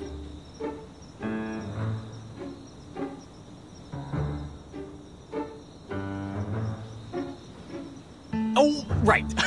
The gravity ritual. Yes, I know. Please, come with me. I'll take you to the warehouse. Are you certain you can undo the ritual? Yes, ma'am. They made sure I got the hang of it before they took off. Leave it to me. Lead the way, soldier.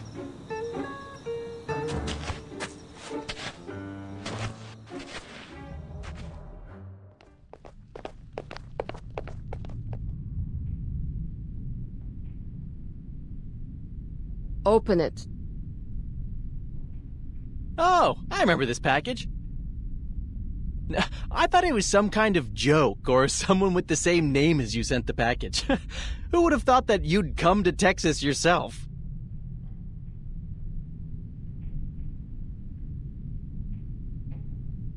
Hurry up, soldier! Open the crate, now. Ma'am, I know you want to do this quick, but... I haven't been authorized to undo this incantation. If you can't do it, find me someone who can. I won't say it a third time. Truth be told, there's no one else to turn to. I'm the only one left. I was made an airman first class to do this job. I was still in training before this, you see.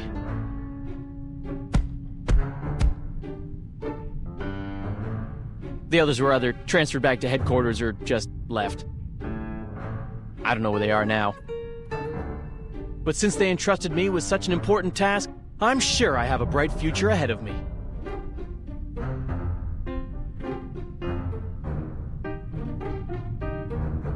You just said you aren't authorized, not that you don't have the ability, right? I have two options for you. One, remove the ritual now. Or 2, I beat your ass and then you remove the ritual. Well... Choose! No more gibbering.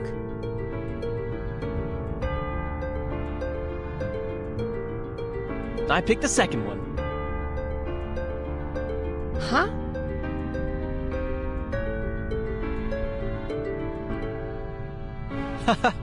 You see, I'm happy to get rid of the ritual for you, but I can't do it on my own initiative. I'm only an airman first class. I can't make decisions about this stuff. So, you have to beat me up to avoid future inquiries. One day, after I'm promoted, I'll be able to better assist you, ma'am. I mean, you're the best pilot I've ever seen. I even made a scrapbook of the reports on your flights.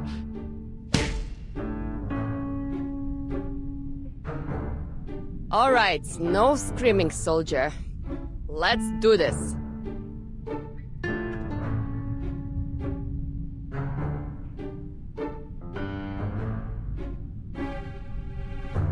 Stop, stop!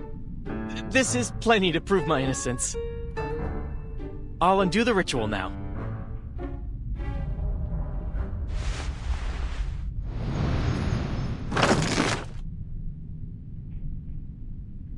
Oof, you almost blinded me there.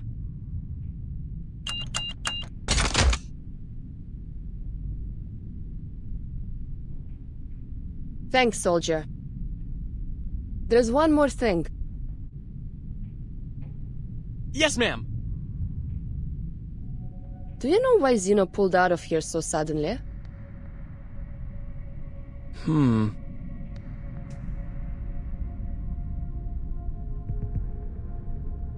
They said it was an order from the top. The top? And that's all I was told. But word is, it was because Admiral Igor got real mad about the video leak of the vacuum bomb. But that's just a rumor. Ever since the evacuation, strange things have started to happen. Such as? We started getting visitors from this group called the Order of Enlightenment. And now, the farmers have stopped tending their fields. The cattle and sheep have been abandoned in the wilderness. All the townsfolk do now is go to these gatherings, hoping that the sufferer will bring them eternal joy. I don't know who this sufferer is, but he ain't doing any good here. Where do those people stay? In the town? It's a ways away, I think.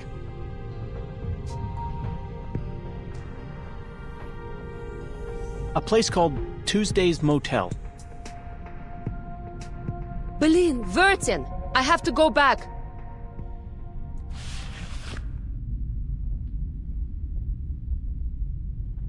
Let's get out of here, girl.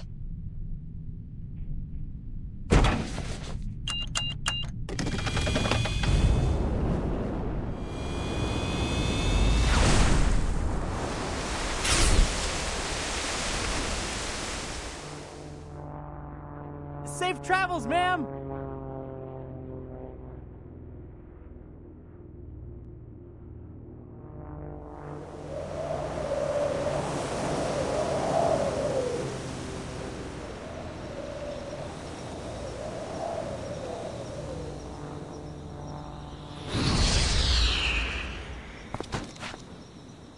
Choose this motel.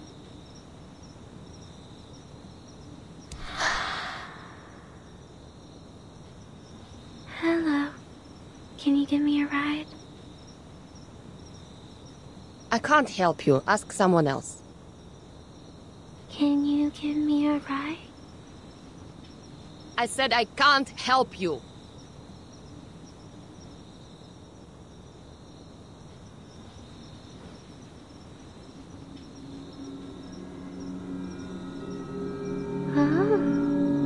Can I have some chocolate? I met a kind man who gave me some. chocolate. I've never tasted anything so sweet. The hell? Stay away from me! Can I have that candy? More! I want more!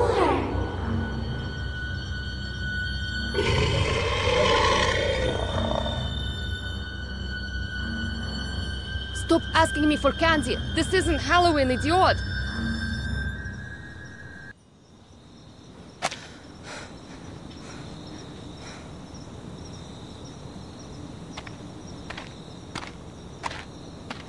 Hey.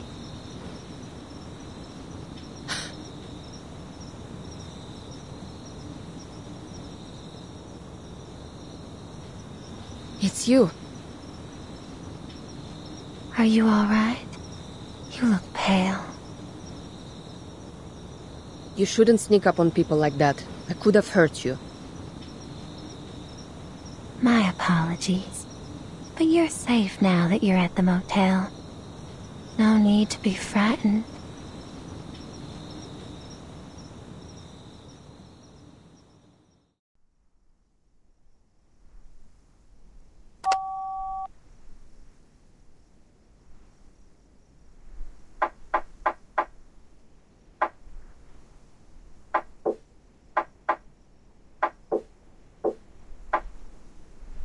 Help.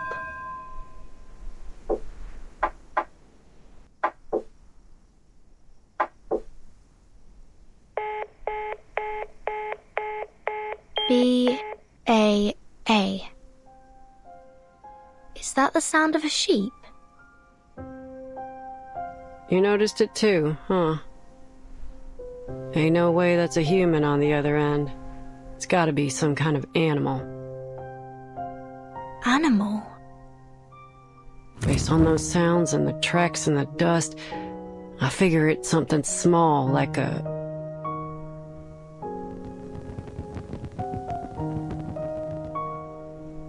One sec, boss.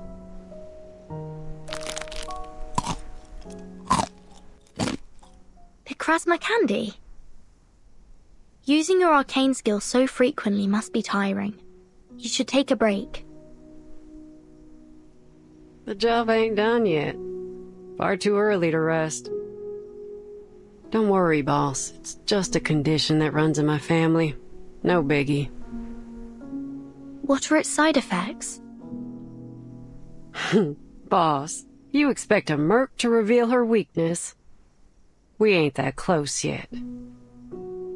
One thing I can tell you, though, is that I suffer the side effects as long as my eyes are open. Luckily, I've got cutting-edge technology at my disposal.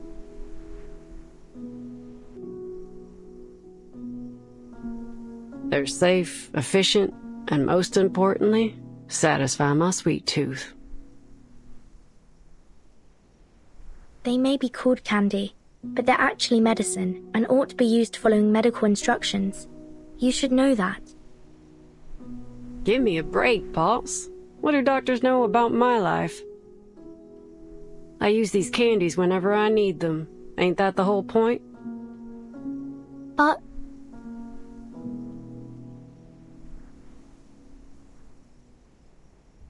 Shh.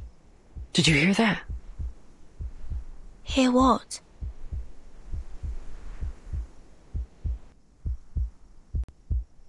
A heartbeat. Right outside the door. Someone's eavesdropping on us.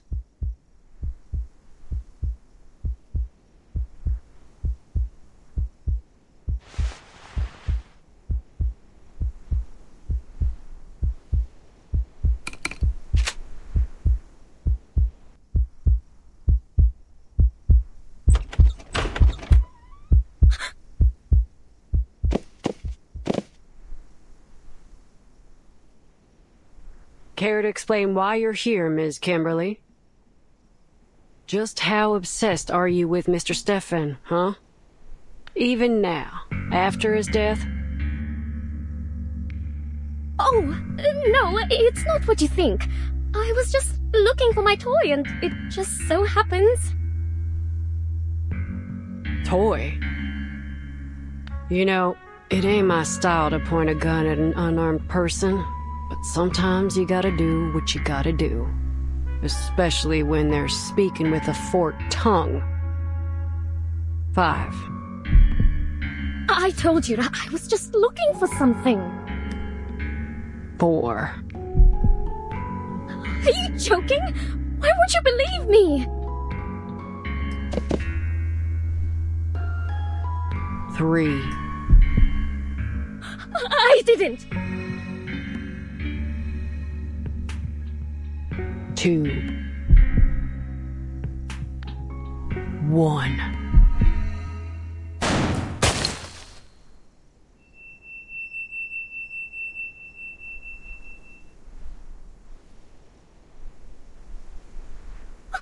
Don't kill me, please! I didn't do anything!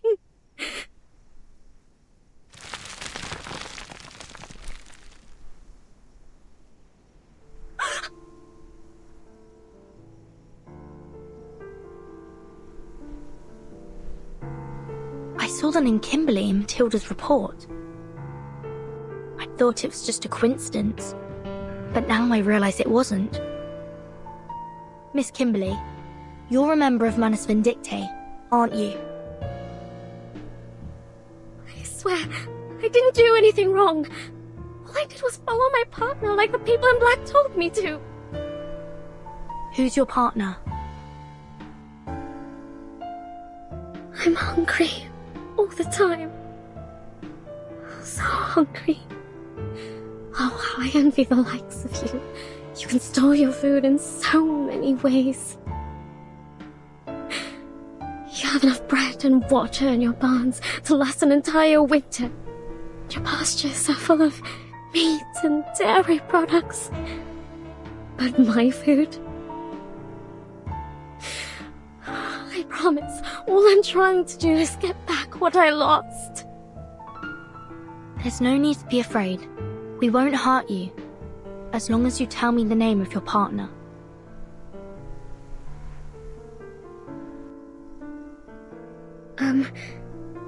If I tell you her name, will you let me go? That depends on your sincerity. She's called Miss Grace. What's your purpose here? I don't know. Those people in black told me to follow Miss Grace's orders, but she hasn't asked me to do anything since we got here. She must be hiding something from me, but I couldn't care less. I just want to eat.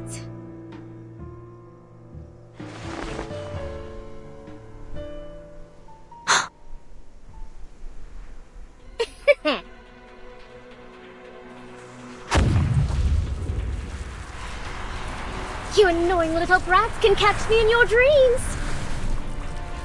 She's casting a teleport ritual. Argus, your assistant. We can't let her get away.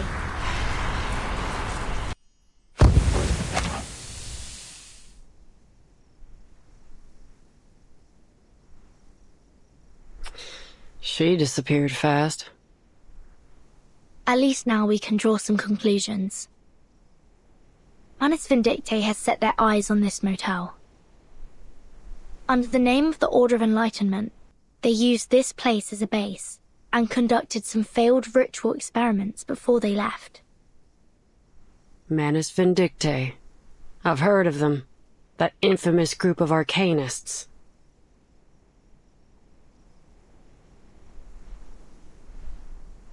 If Kayla falls into their hands, things won't turn out well, will they? I wouldn't worry too much. They usually only target pure-blooded arcanists. Alright, that's a relief. Kayla's bloodline is 100% human. But why would Manus Vindictae choose to come here specifically? What are they trying to do?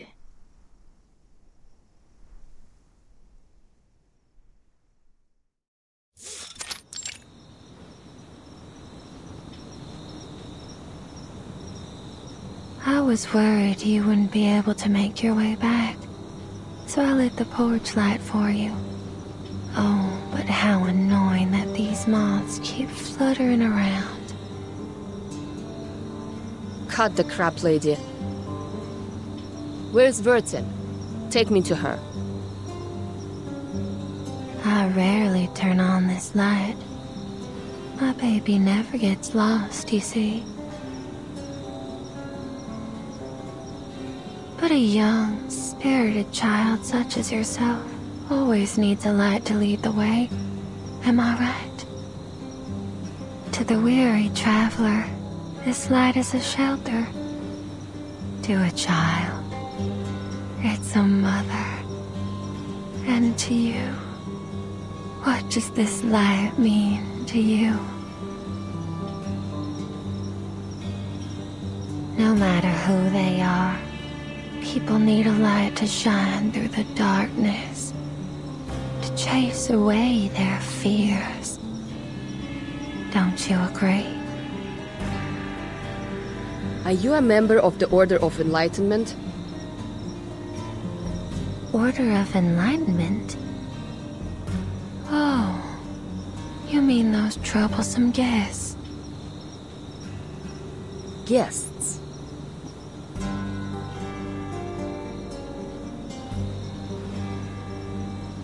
I don't like them one bit. They've scribbled all over the place and made a mess of the rooms. They hurt my baby. Oh, my poor baby. Shh, don't be scared. Everything's all right now.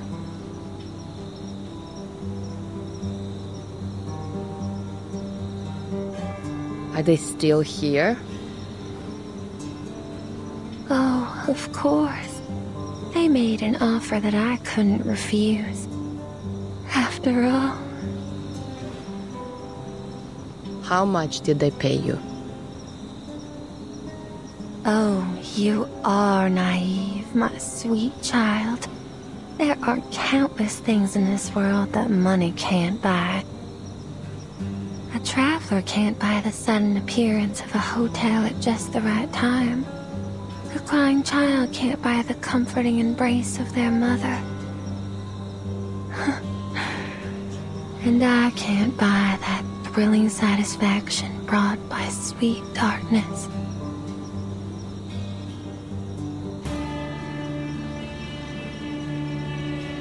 Enough of your endless rambling. I can't waste any more time talking to you. I can't.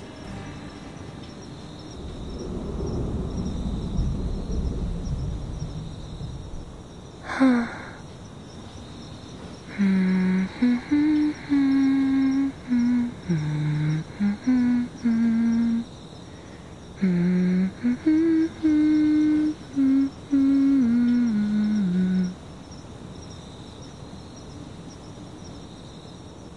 Sleep tight.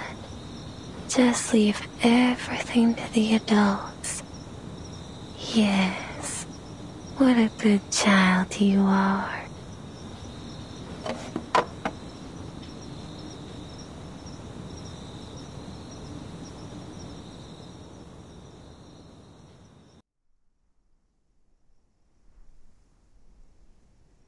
Found his medication prescription, and... oh. Is this his notebook?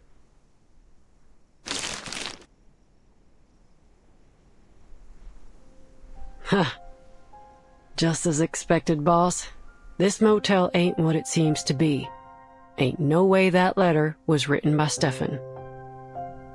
Take a look. The writing in this letter is delicate and slender, while the writing in this notebook is total chicken scratch. Even a blind person could tell they're written by two different people. Stefan didn't write the letter, so it's very likely that the person who sent it wasn't Stefan either.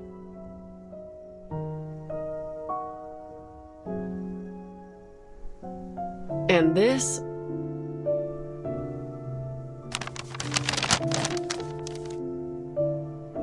Ugh, I hate numbers. I'll leave this one to you, boss.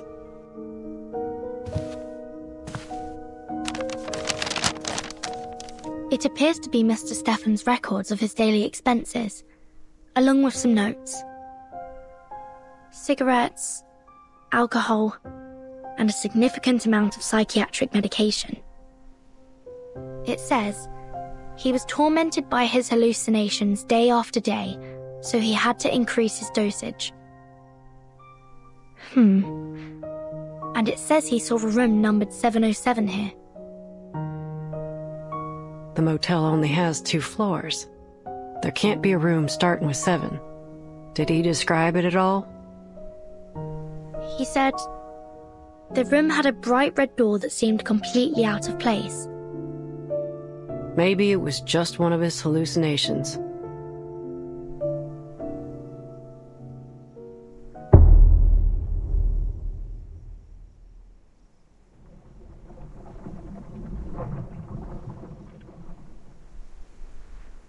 No, it's not that. He also saw all kinds of things. A pair of twins in the hallway, long hair hanging from the ceiling, and... he saw Barbara, but assumed she was another hallucination.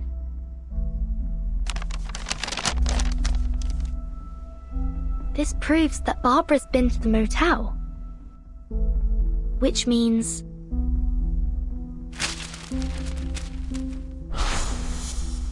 Well, I'm sorry to say that I've never met an arcanist with the head of a sheep. I can help you ask around if you...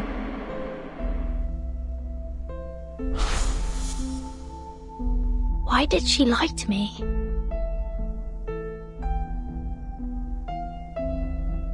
So, did you find anything useful from the expense record?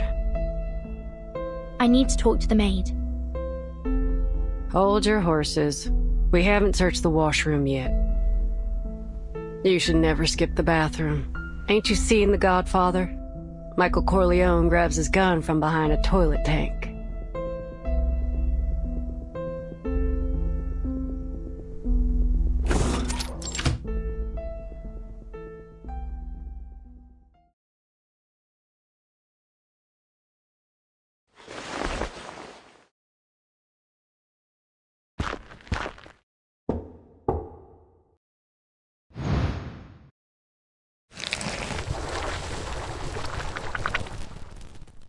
Argus, Argus, you've come to me.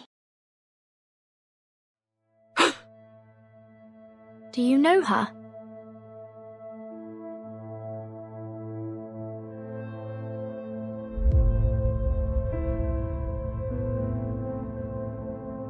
Argus, Argus, Argus.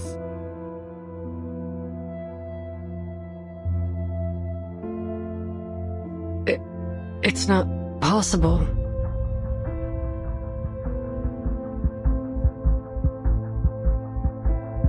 Is that Kayla? No, there's no way that's her. If you knew Kayla like I do, you'd say the same. This distorted reflection in the mirror's probably a result of the excessive arcanum in this motel. A ritual similar to Bloody Mary used to be quite popular among the kids in this town. If you look into a mirror at exactly midnight, the spirit within will morph into the shape of the person you desire most. But if you respond to the spirit's call, it will drain your soul from your body. I always thought those were just myths. So did I. But after all the strange things I've seen, I've become less surprised. These spirits feed on the energy of our souls. That's why you should never trust a word they say. The people who are tricked by them fall into a kind of trance, and some, like Mr. Stephen, go crazy. I wonder what he saw in the mirror. Anyway, I won't repeat his mistake.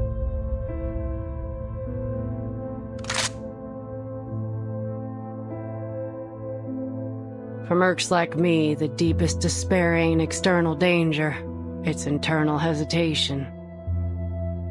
If some pale imitation makes me hesitate so easily, then how can I claim to be able to protect others? You've got to be able to stand your ground. A cunning criminal would use every excuse to defend themselves in court, and a scheming spy would wear all kinds of disguises to gather information on the enemy. That's why we've got to stay sharp. When it comes down to it, we only have our own two legs to stand on. Mercs ain't philosophers. Once a merc starts pondering morals, justice, and ethics, they're digging their own grave. For a merc, the mission objective is the only thing that matters.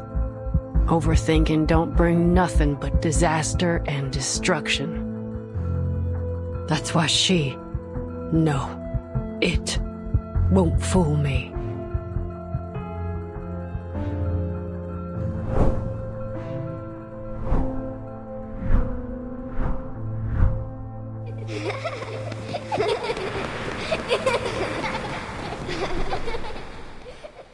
The folks on the ranch adored little Kayla.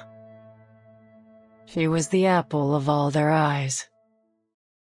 How dare this ugly imitation?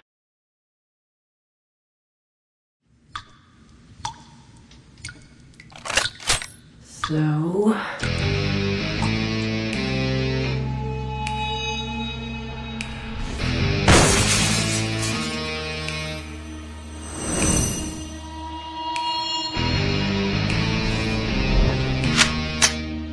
here's my response.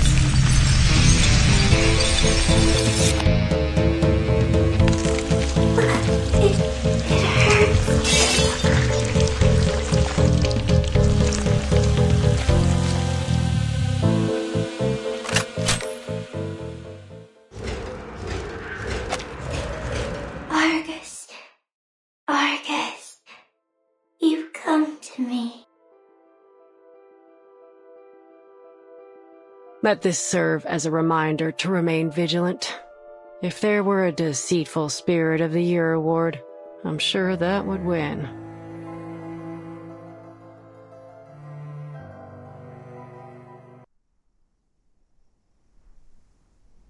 Stefan Garcia, a Xeno captain, 36 years old. For unknown reasons, likely connected to Manus Vindictae, he moved into this motel. He attempted to make contact with Xeno several times, all of which failed. During his stay, he was tortured by increasingly intense hallucinations, delusion, and fear.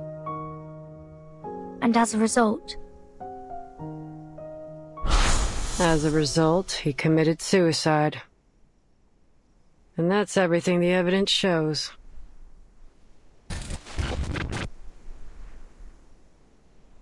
No. We must have overlooked something. A military officer killing himself. A phone call asking for help in Morse code. Not to mention Manus Vindictae. Where's this going, boss? We've encountered a series of bizarre events, one after another, ever since we arrived at this motel. The rituals in the rooms, the officer that went mad, the spirit in the mirror, and Manus Vindictae. Only one person remains uninvolved. Are you trying to say that she's the mastermind behind all this? She should know more about all this than anyone. Yet she feigns ignorance at every turn, which is suspicious in its own right. But what's there for a motel housekeeper to gain from all this? It's not like these spooky scandals would attract more guests. Unless someone else is pulling the strings. But that don't make much sense either, does it? When all these unusual things happened, she was happy to stand by and watch. But by whose orders? Some larger, more mysterious organization? Give me a break. What if she doesn't desire money or power? So what you're saying is that you need to ask Little Miss Maid a couple more questions. Precisely.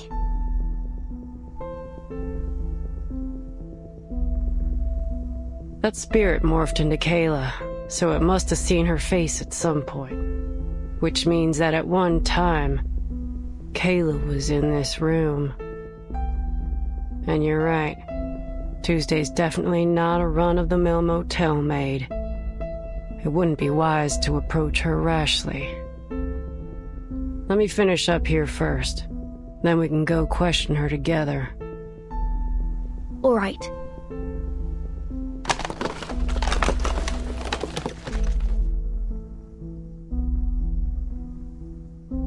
Nope. I got nothing. Let's go find that maid. I have a few questions for her myself.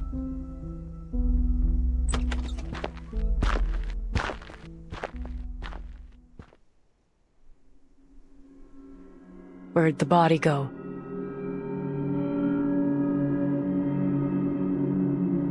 Ain't no signs of dragon neither. Who and how?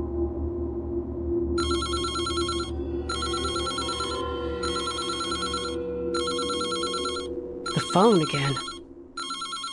What do you think? Should we answer it? I bet it's another one of those prank calls. Those weren't prank calls. Someone was sending a distress signal in Morse code.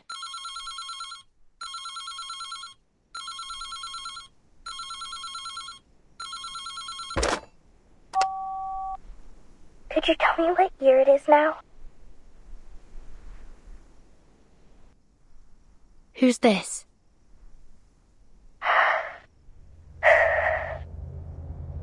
This is Barbara. Wonderful. I can talk over the phone now.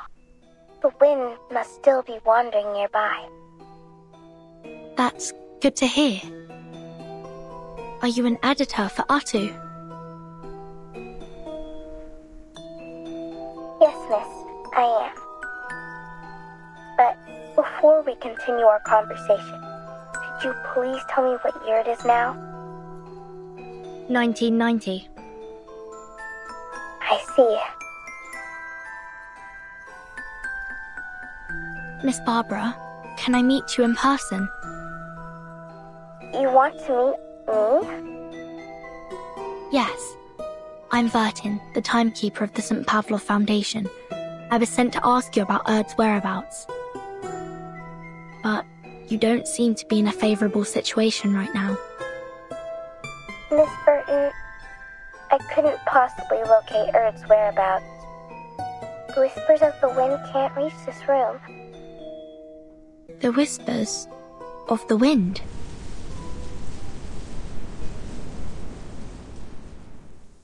Yes, it's a special form of communication. Right. Well, is there anything I can do to help you rebuild this line of communication?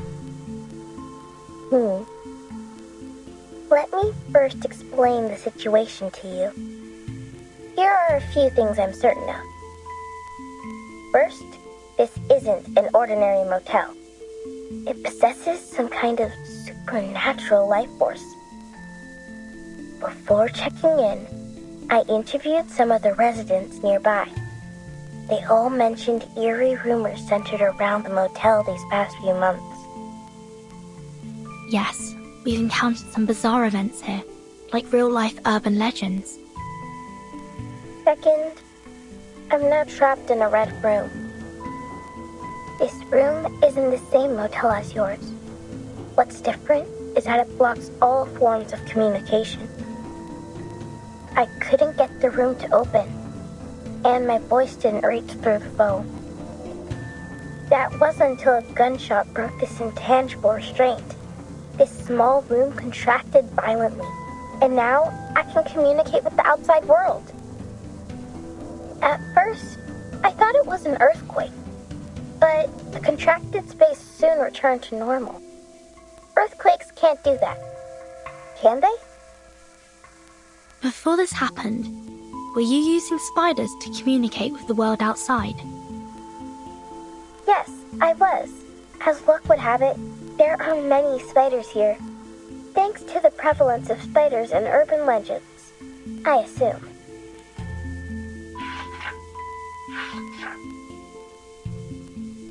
There's some paranoia about spiders living in hair.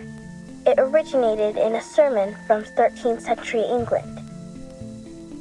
A woman was always late to Mass because she spent too much time styling her hair.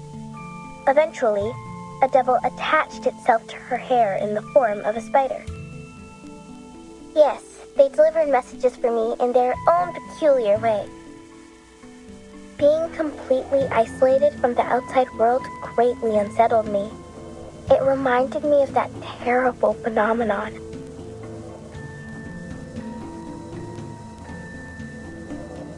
Fortunately, that wasn't the case. But you're still trapped in that room, right? Yes, the door's gone. I can't get out from the inside. How did you get in there in the first place? Or rather, who brought you into that room? Well, who else could it be? The maid named Tuesday. Just as I expected. Wait.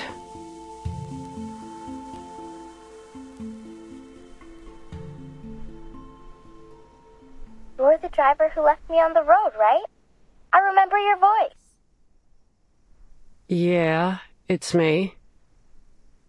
I actually changed my mind and turned back to get you, but you were gone by the time I arrived.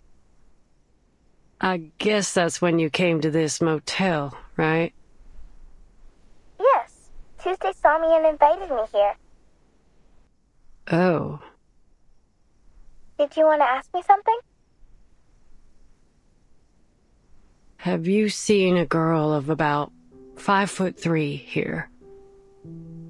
In a white dress, curly chestnut-colored hair, green eyes, small hands. I may have seen her.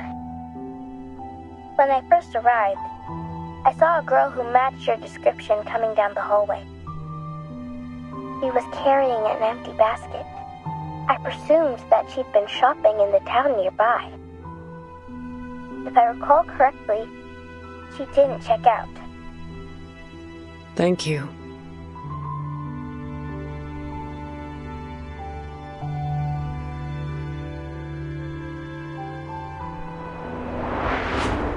How can we find this room?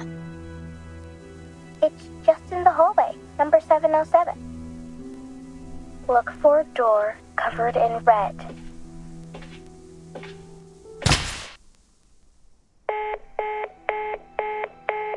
Looks like the phone got disconnected. So Barbara's in that room that Stefan saw, number 707. I'm going to find it. What about you? Heading into town for Kayla?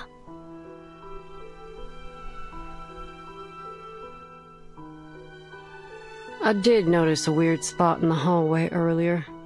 The maid's footprints were going back and forth like there was an entrance there. But I didn't see no signs of a door.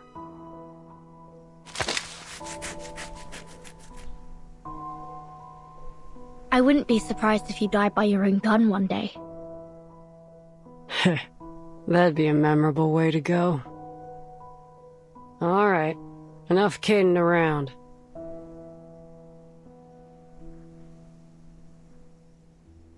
Our little Miss May tried so very hard to hide Barbara from us, but I guess the lamb's out of the bag now.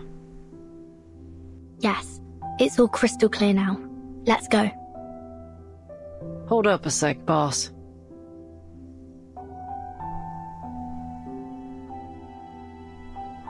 Do you have any candies? I'm running on fumes here, and I ain't got no way to replenish my stash.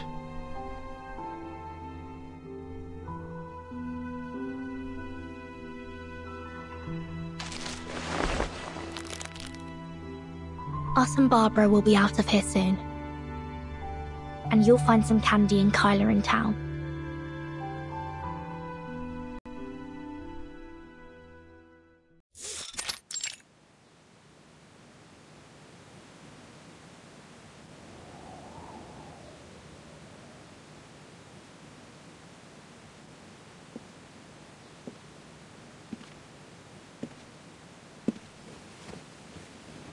Are you not satisfied with my services?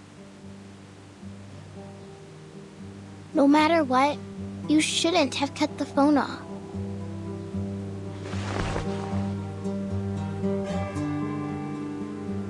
Nor should you have isolated me from the outside world.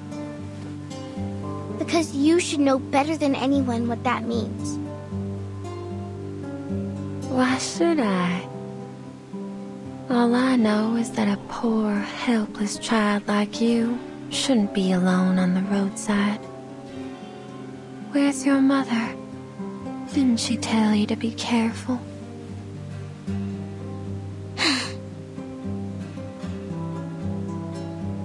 You really don't remember anything, do you? What do you mean? What do you think I should remember? Well, clearly it doesn't matter now. This motel's well decorated. Did you do all this yourself?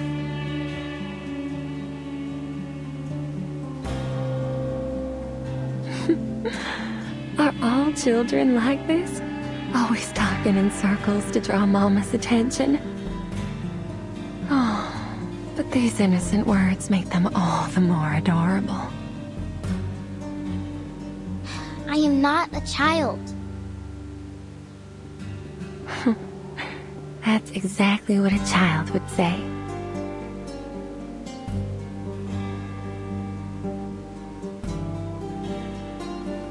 I've always felt a familiarity with you, like I've known you for a long time. Can you tell me about it? Why were you out here on Route 77 all alone? Maybe I can help you. Have you heard of Atu? Oh, I have. It's a magazine about fashion, trends, and the avant-garde. My brother loved that magazine, but my father found it unacceptable. To think his eldest son would read those softies magazines instead of working on the farm. Fashion, trends, disco. These aren't things a Texan man should pursue, at least according to my father. In the end, my father destroyed all my brother's disco records, along with his plane ticket to Los Angeles. Perhaps that's for the best. He avoided the riots. Huh? Nothing. So, what do you think?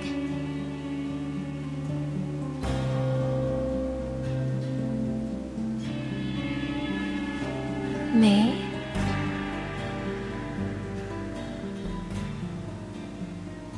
Why should I have any opinion? Let me rephrase that. What impact has this had on you? Oh.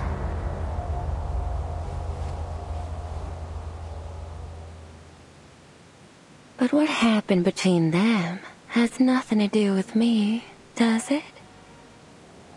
These were the choices they made.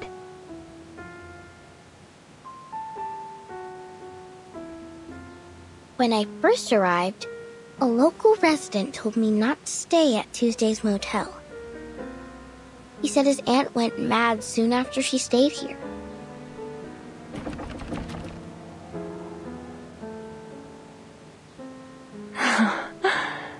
I remember that lady. Her head was so large. It reminded me of those stories of people with deformities. So I had her watch a freak show at midnight. Sadly, she didn't seem to enjoy it.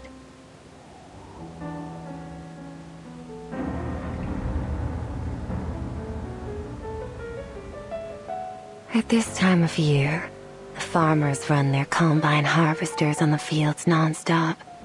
The harvest is a joyful time of year, but the accompanying noise always frightens the children. Have you heard the stories of how naughty children get too close to harvesters and get caught in them, losing a hand or even a head?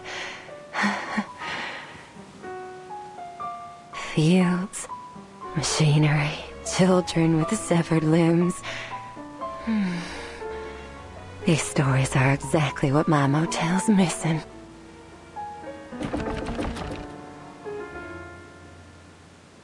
Oh, my baby's calling. Please excuse me. I don't want another temper tantrum on my hands. Apologies, my fluffy little child. I look forward to our next conversation. Talking to you always brings me inspiration. But the motel's been too busy lately. It's starting to get on my nerves.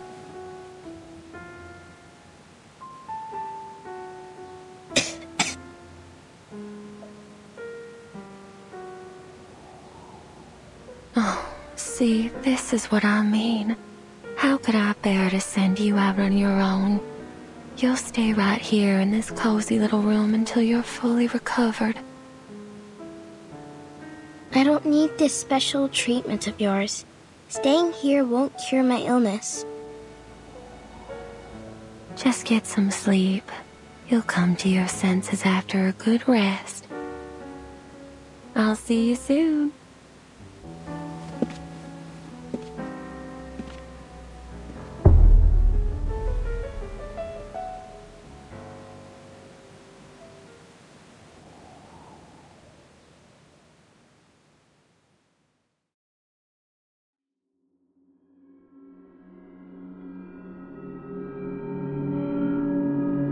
How many times have I told you not to eat things off the floor?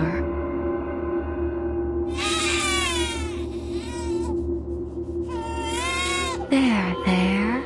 Don't cry, sweetheart.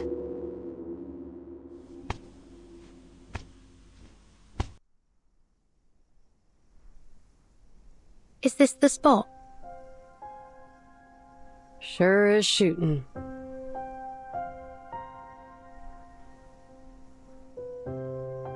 Look, these footprints. They're less than 10 minutes old. But where's the door to room 707? I can sense some energy fluctuations nearby, but they're definitely not from arcane skills. What else could produce such intense energy? Oh, can I help you with something?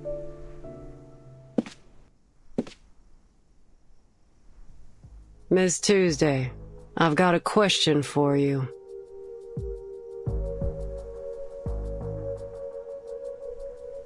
Do you know how to get to room 707?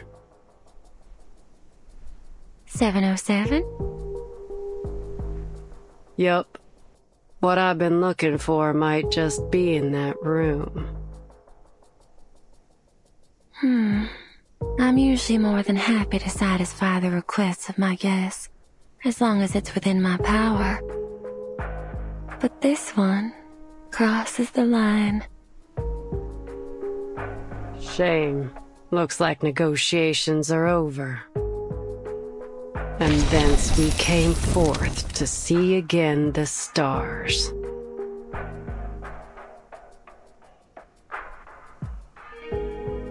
Using arcane skills so frequently is bad for your eyes. Didn't your family ever tell you that?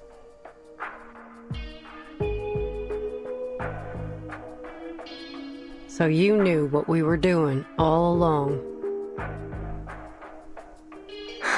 Of course. You weren't exactly subtle in your actions. What did you expect? But you've reached your limit now. 3.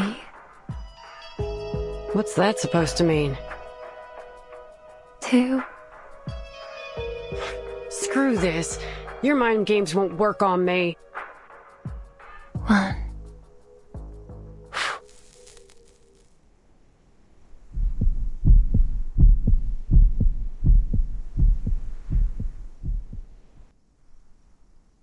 Huh? Who turned the lights off?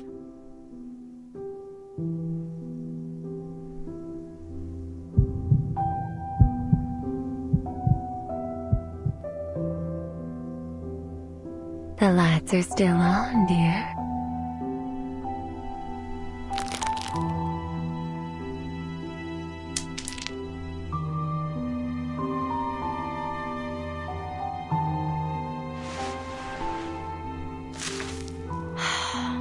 You rely far too much on Picrasma candy.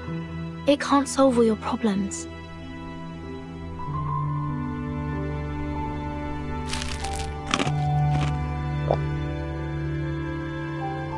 They usually work wonders for me.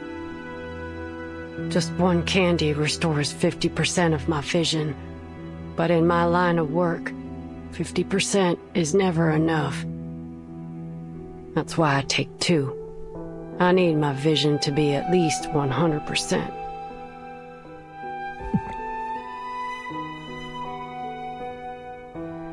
That'll do the job most of the time, but sometimes I've got an extremely challenging task. That's when I eat a 3rd candy. At that point, it's getting extremely dangerous.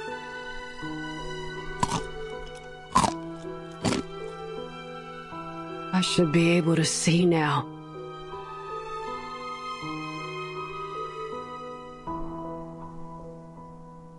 Should I take more? Absolutely not. The large amount of candy you've eaten is exactly why your eyes have failed you, and in such a crucial moment, no less. Excess leads to destruction. This is true for all things. You do well to learn your limits. What? I also had to be careful not to frighten those children too much.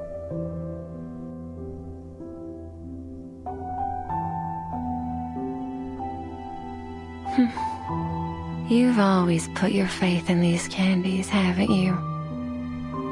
1 candy, 50% recovery. 2 candies, 100%. 3 candies, and you can tackle even the most insurmountable problem.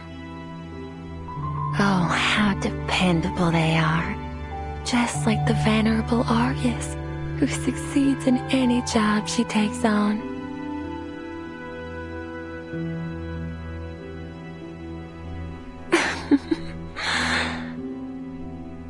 It's precisely your excessive confidence in these candies that has led to your marvelous destruction. Just as the people's trust in you as a mercenary has led you to this bottomless abyss. Oh, you poor thing. And of course, they'd never have imagined this. Argus, the mercenary named after the 100-eyed, all-seeing giant, is in fact a blind fool. Who the hell are you?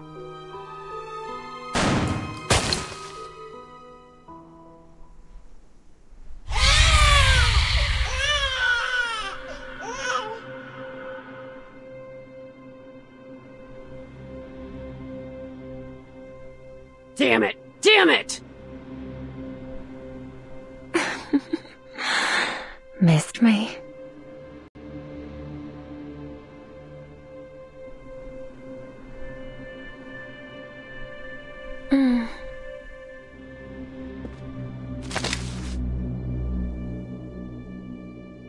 There you go. Now there's no way you can miss. But do you have the guts to pull the trigger? The decision's yours to make. But once I'm dead, you'll never find room 707. Barbara, Kayla, everything you're looking for is all in that room, isn't it? Don't you dare say her name with that filthy mouth! But why? Miss Kayla's such a lovely guest. I very much enjoyed her company.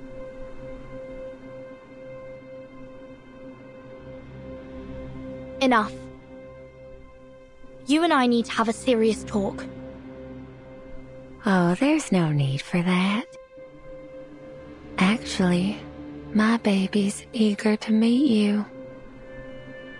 Your baby? Yes. In fact, the baby is the master of this motel.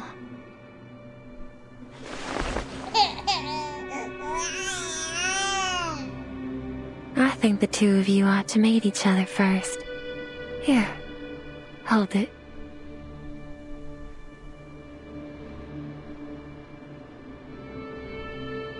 This is...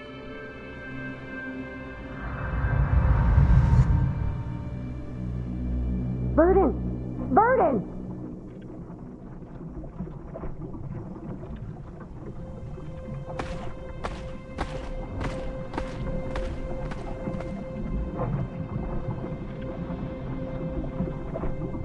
Let go of it, Burden!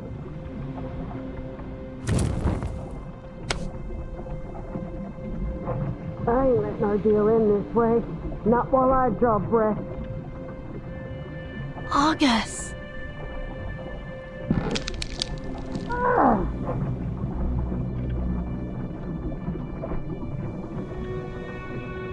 Don't you interrupt them. There's no need to worry, Miss Burton. I've done this countless times. Now, allow me to peer into your dreams.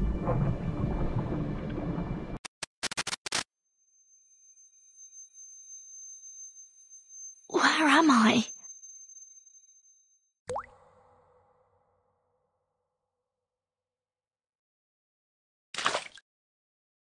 Is that rain? I can catch anything with a toss.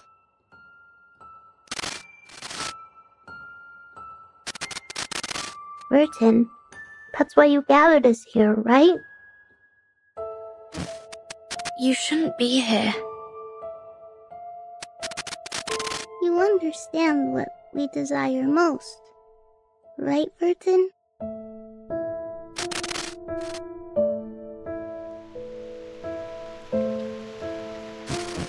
Burton, we made it, right? But why is it still raining? Don't be such a baby, Isabella. Haven't you seen rain before?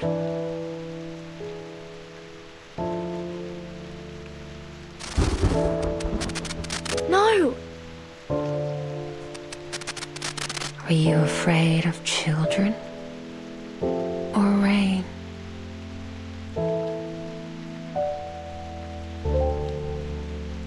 No, I'm not afraid of them.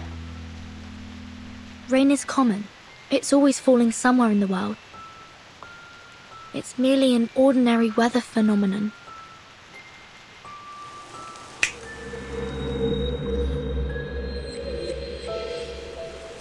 This is the kind of rain you're afraid of, isn't it? I've never seen rain fall upwards. Is this some creation of your imagination? Still, I don't see why you'd be afraid of rain falling in reverse. Would you care to enlighten me, dear child? Miss Tuesday, please. Stop trying to get in my head and tell me where Argus is.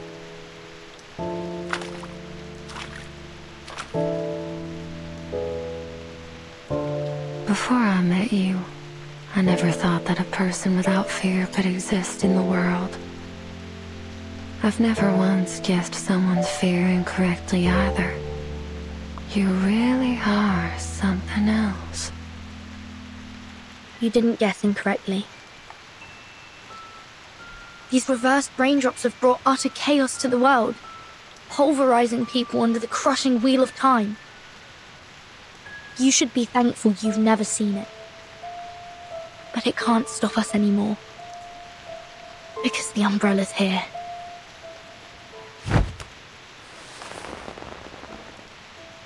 At least now, when the storm comes, I can hold up the umbrella and protect my companions.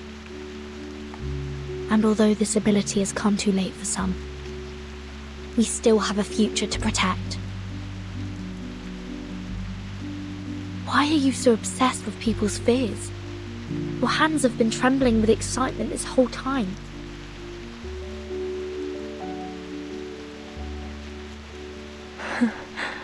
So I wasn't wrong at all. Why waste your time with that mercenary? She may look tough, but she's hollow inside. Have you ever eaten a macadamia nut? Crack the hard shell, and you'll find the delicious center. Who could resist the soft texture and rich flavor of fear? Miss Tuesday, this has to end. You were the one pulling the strings here, aren't you?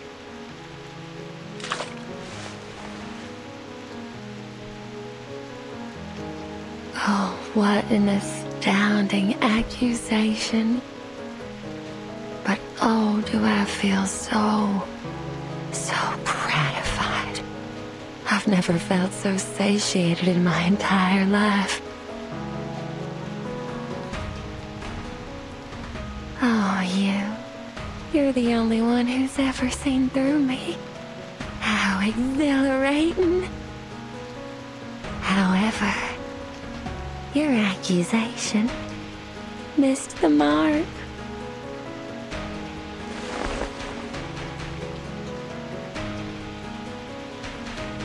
You see, my hands, they're immaculate.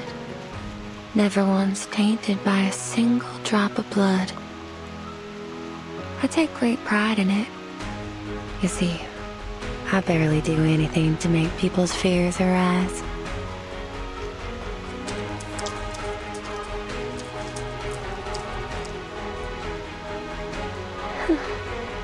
I would never injure anyone. Fear created through physical harm is its crudest and most base form.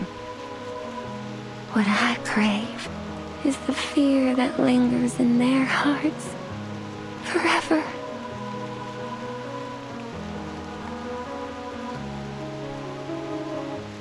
The kind of fear that, even years later, when they recount their experiences here to their friends and families, a seed of fear is planted in the listeners' hearts.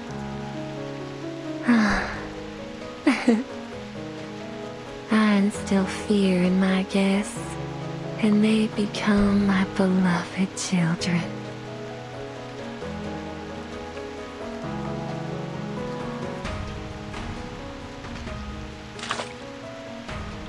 Where is she? Where's Argus? Well, I suppose she's experiencing her own fears right now.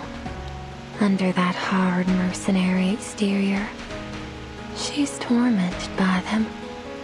Can you imagine that? Sorry, Miss Tuesday, but I'm not interested in this vile obsession of yours.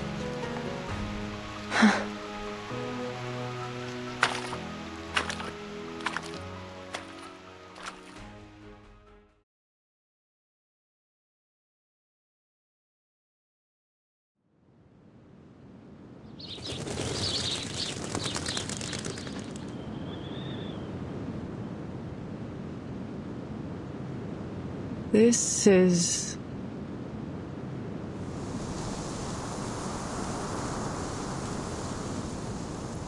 Howdy, Argus. Long time no see. We thought you'd never come back. Mr. Dennis? Why are you here? Oh boy, you listening to yourself? Why wouldn't I be here? It's my daughter's wedding day. Huh? Oh, well, congratulations.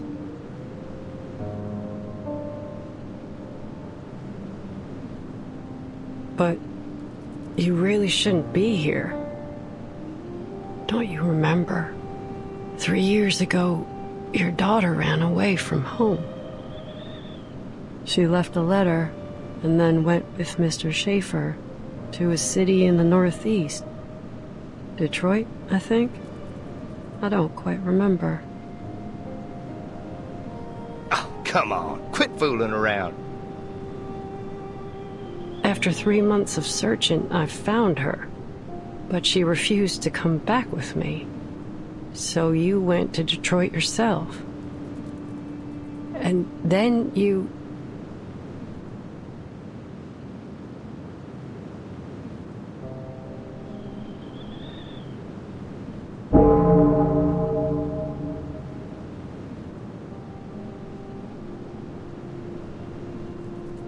In any case, I'm sorry I couldn't bring her back. What are you talking about, Argus? You must be tired from working on all those requests that the townsfolk have pushed upon you. I've told them so many times to go easy on you. That said, I have a request for you myself. What is it? Did you lose some livestock, or...?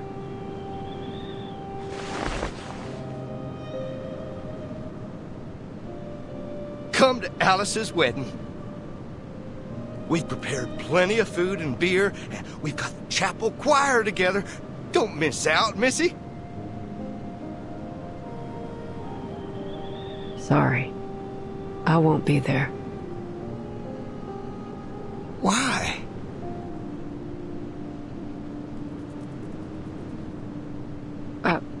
I need to deliver a letter to Mrs. Mary's husband.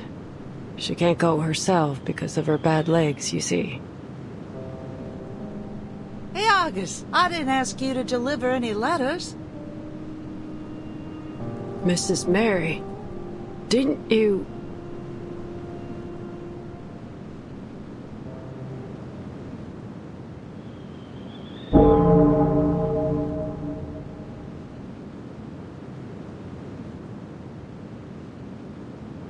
You're still alive? What kind of nonsense are you spouting? You really ought to take a proper rest. Today is Alice's big day. We should all be at her wedding, don't you think? Oh, my sweet child, why are your hands shaking? Are you afraid? Why? Are you afraid of their happiness? Or are you afraid of your failure? I'm not a failure. Oh, my sweet child. Argus, Argus, got a message to send? Go get Argus, your trusted friend. Argus, Argus, got a cheek pass here. Go get Argus, she's got your back.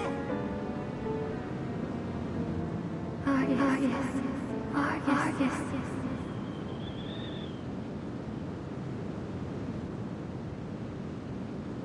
Who's there?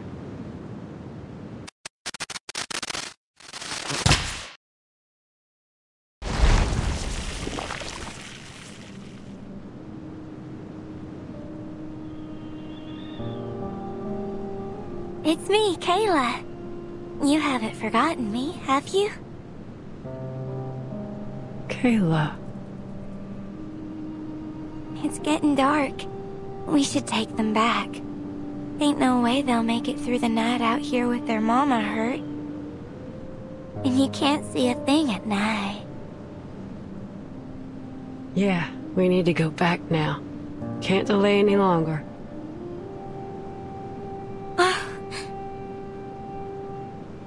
What?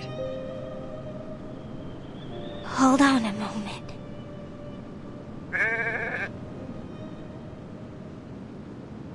What are you doing? There.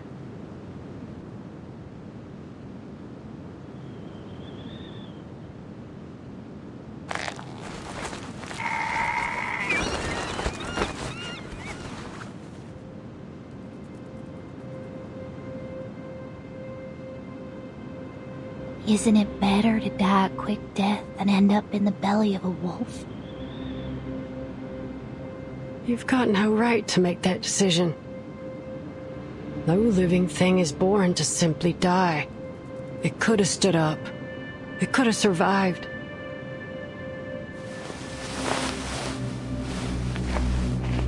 We can go now. No, don't go.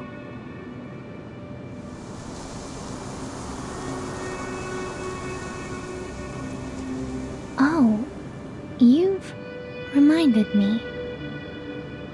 There are 2 problems left unsolved. Those 2. Over there.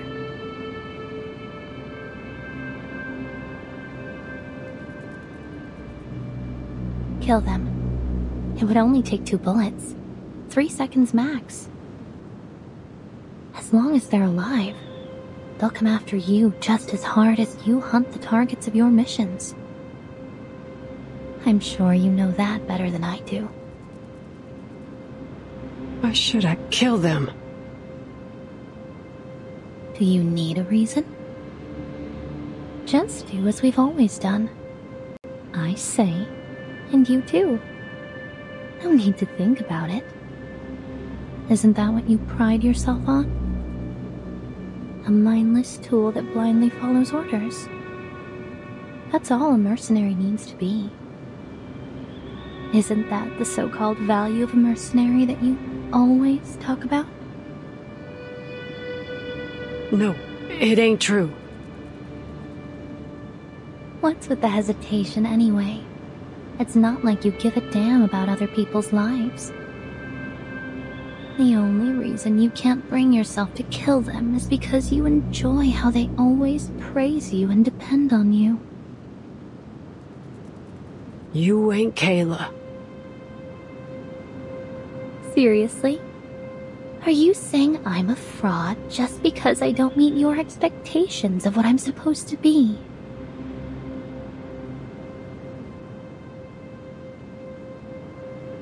Fine.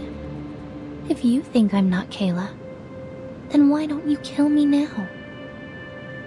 Just shoot me in the chest, and these people will treat you like a hero. They'll gather in the fields, holding torches, and chant your name.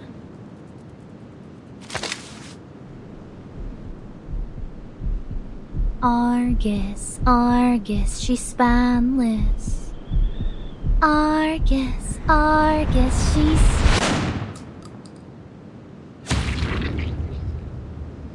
Argus. Argus. The deepest despairing external danger. If there were a deceitful spirit eternal hesitation, we only have our own 2 legs to stand on.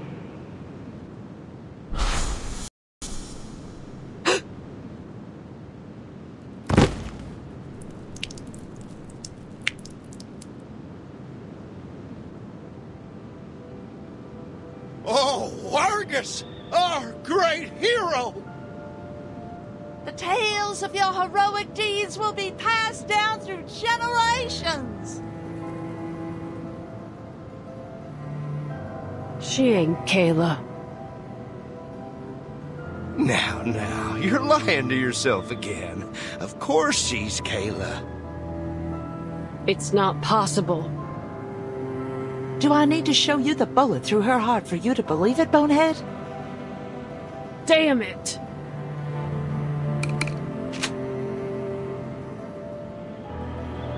Don't pull the trigger.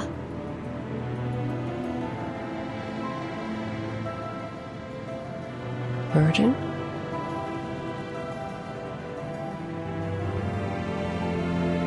Calm down, Argus. Remember, what you see isn't real. You're still inside the motel. At least for now. Oh, here comes another little lady. Excellent timing. Come join the party.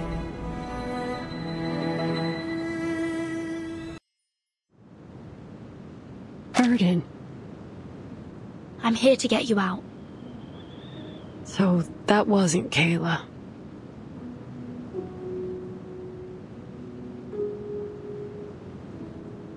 Couldn't ask for better news than that, really. No, it wasn't. Let's get out of here.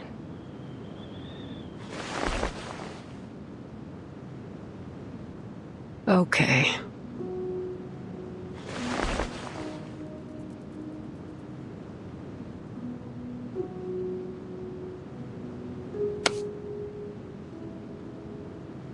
She ain't Kayla.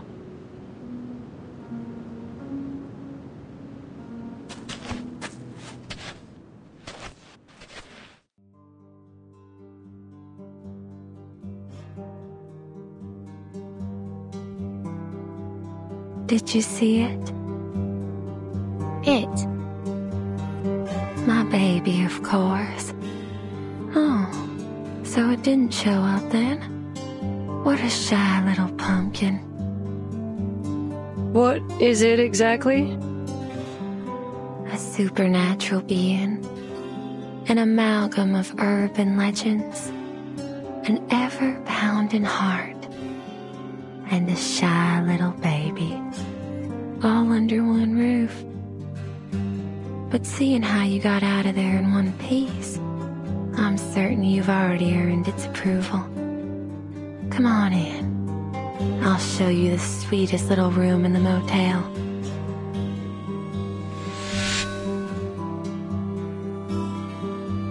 Don't be afraid, sweetheart. Go ahead. Open the door.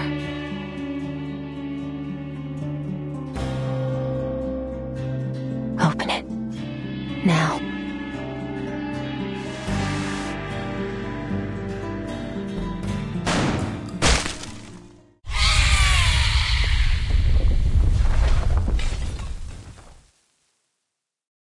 That'll do it.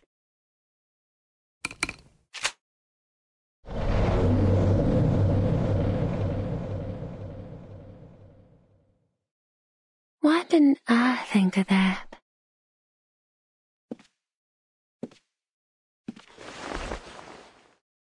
Your eyes haven't recovered yet, have they?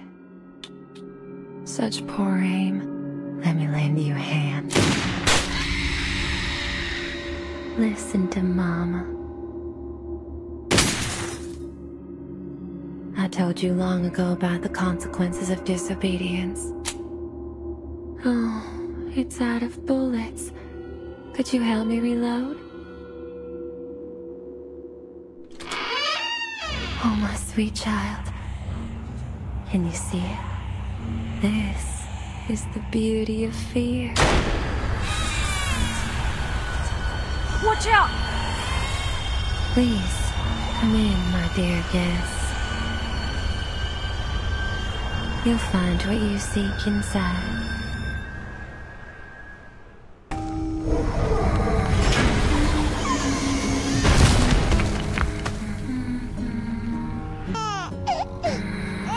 What the hell is this thing?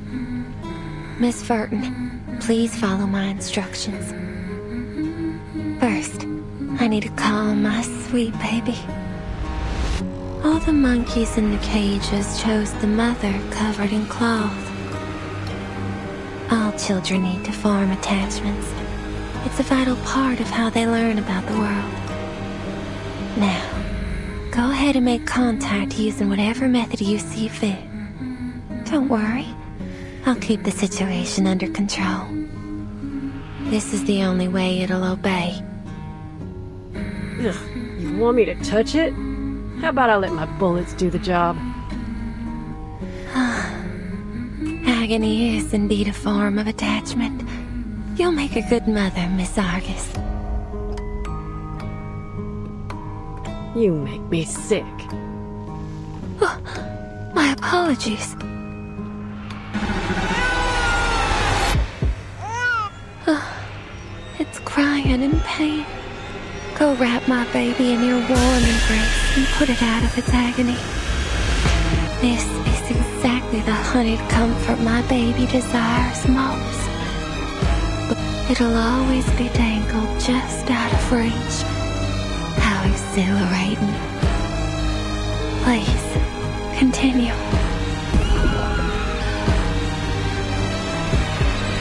I can inflict intoxicating pain upon it, which is precisely why I became its mother. If you hadn't explained this earlier, I might have mistaken this for some kind of monster training show. Look, it's calmed down. My sweet, obedient baby. You deserve a reward. It fell asleep. You may proceed now. Now, to preserve this memory,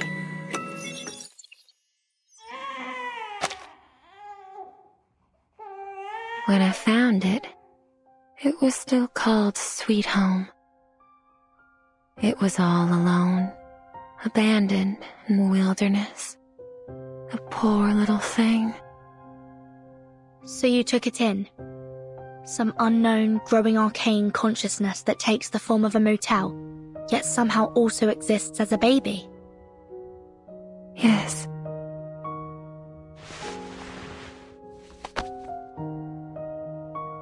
There. But it seriously impacted the lives of the locals. Oh, Miss Verton. They chose to come here of their own volition. I never forced them to stay. But after leaving, some of them went mad or even committed suicide. Well, they made those decisions themselves. Now is not the time to dwell on such trivial matters, Miss Verton. Haven't you been searching for Miss Barbara?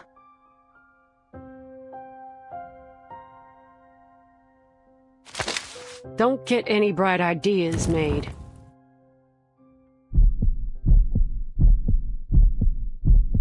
If Verdon gets so much as a scratch, I'll blast your chest open.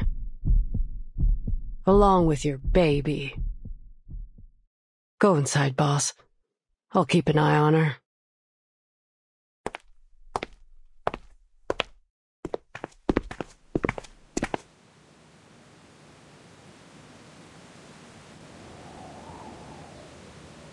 Here you are, Miss Verton. I'm so glad. I was beginning to think I'd never regain contact with the outside world. Miss Argus, you can put your gun down now. I've shown my utmost sincerity, have I not? Shut your trap. Let's get out of here, Miss Barbara. I don't think it's the wisest choice to have this conversation while we're still inside a living thing. Argus, I need you to keep Tuesday in check until we make it out of here. You ain't gotta tell me twice.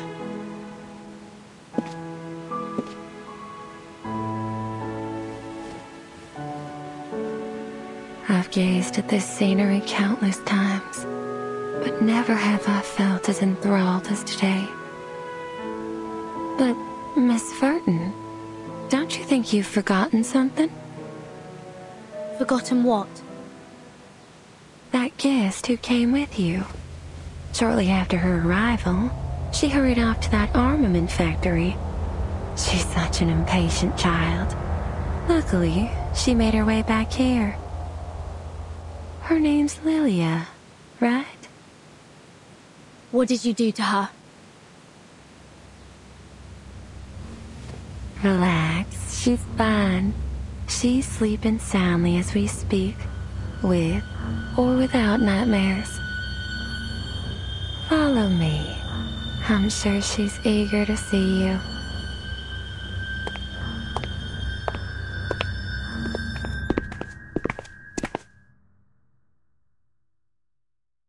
This is the room. Open it.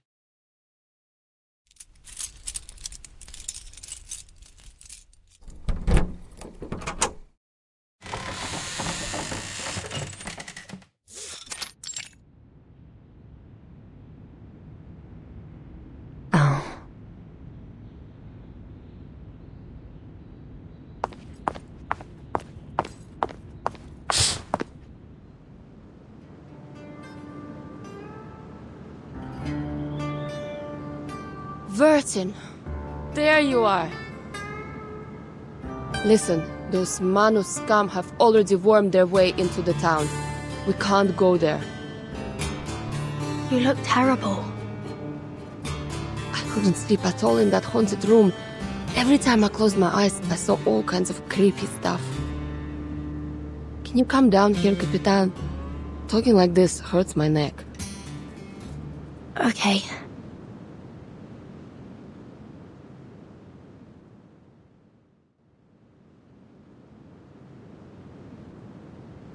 What's going on?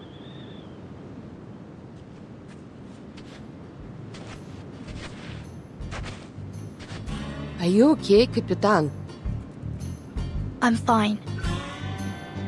I have good news and bad news.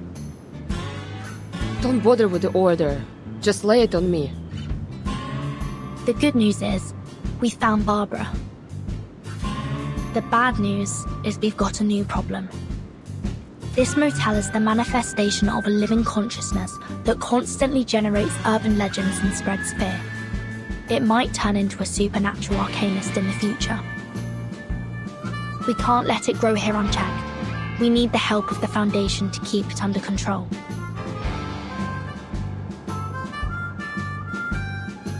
Boss, my job here is done. I'm heading into town for Kayla.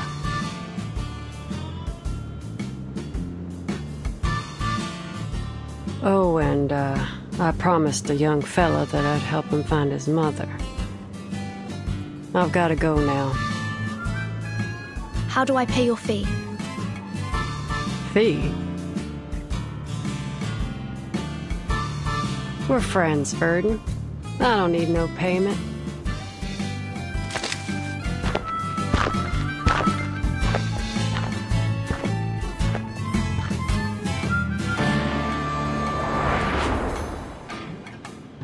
All right, Capitan. Any progress on finding Erd?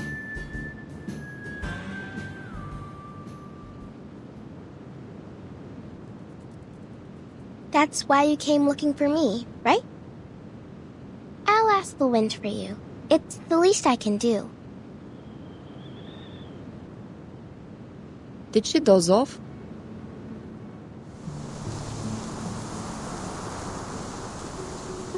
I'm listening. Oh, I heard it. The answer. A distant wind told me that Miss Erd's latest submission came from the Sao Paulo Veterans Residence. The article she submitted was an excellent piece, but Otto doesn't know anything beyond that. Okay. I suppose we'll all have restful sleep and sweet dreams tonight. I've collected the material I needed for the upcoming feature interview. I bet the readers will enjoy it. I'll be sure to include your name on the byline, Miss Tuesday. Me? I don't think I contributed anything. Quite the contrary. You played a significant role. If it weren't for you, I wouldn't have realized my inner fear of losing communication with the world.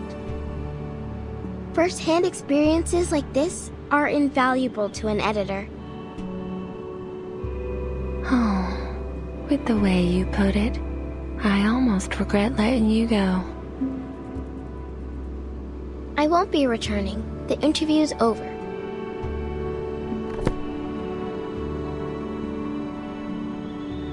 If all goes well, you'll be able to read about it in the next issue of Atu. I'll take my leave now. Goodbye.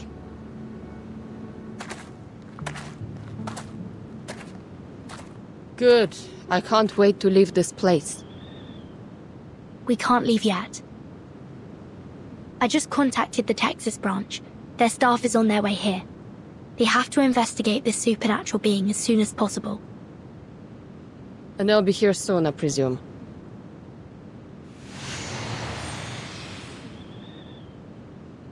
I can feel their energy fluctuations of teleportation rituals.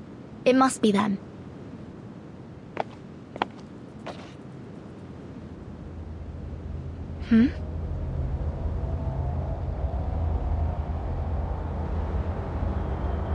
Looks like you guessed wrong, Capitan. I met her in town. Name's Kayla. Kayla?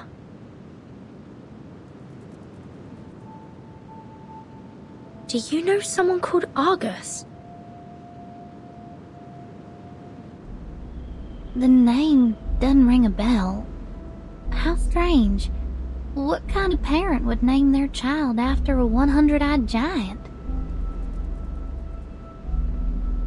You must have mistaken me for someone else.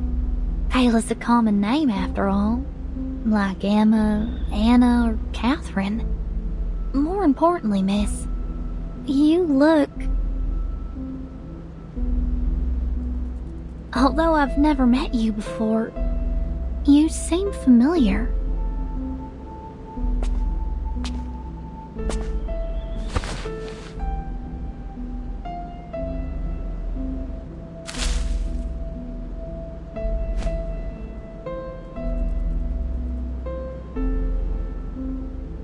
I hope you have a wonderful day.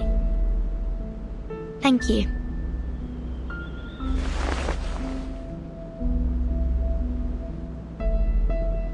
Are you a guest at this motel?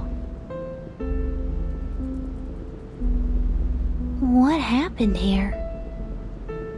The St. Pavlov Foundation has taken over. I suggest you find alternative accommodation, given the dangerous incidents that have occurred here. What should I do? All my things are still inside. The Foundation staff will take care of it for you later. You can trust them. Can't I just go and get my things now? I would advise you to wait until the Foundation staff arrive. Oh, I can look after myself. No need to worry about me, miss.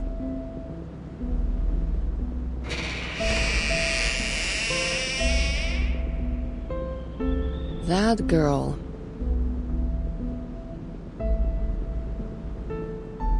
What about her? Never mind. It's probably nothing.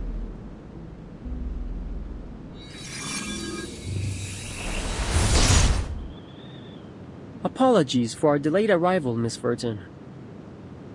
We'd been unable to locate the motel until about 10 minutes ago. It's as if something was deliberately interfering with our sense of direction.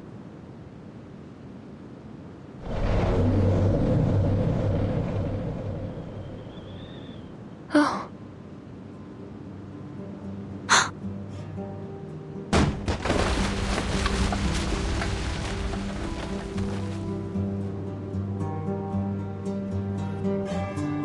Once again, it insisted on eating garbage off the floor. Is every child this stubborn?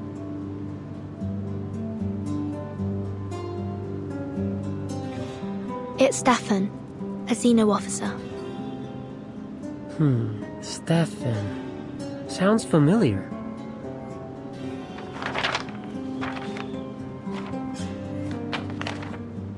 The records show he was a high-ranking Xeno officer who went missing after the vacuum bomb footage leaked.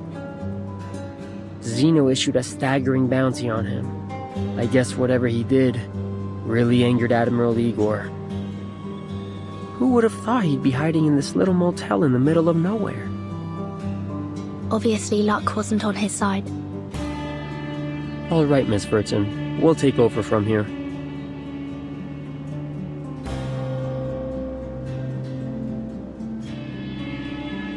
After the branch completes its procedures, you'll be sent to the headquarters for a more thorough assessment. Will you return my baby to me? It's too early to discuss that. Let's go, Lilia. We must report back to Madame Z about Erd.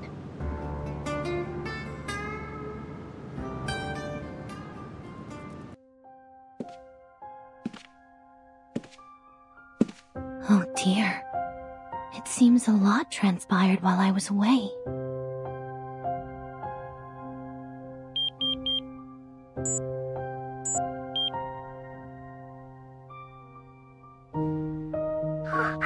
Disgrace! I thought you'd forgotten me! I've been exposed!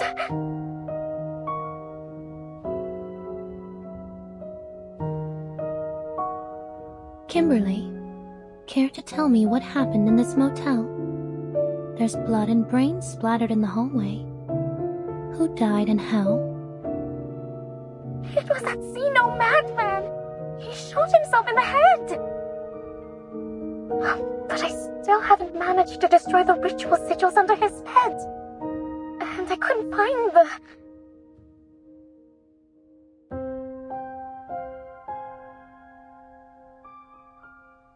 Now that our base of operations has been exposed, we'll have to take away everything related to the ritual and leave. The Foundation's rats will thoroughly search this place soon. Ugh, the last thing I need right now is to deal with them.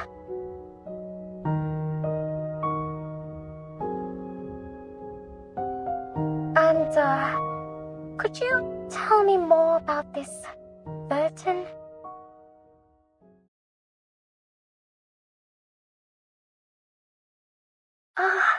I might have had a slip of the tongue when she confronted me earlier. How good is her memory? Fret not, Kimberly. People rarely pay attention to things that don't directly involve them.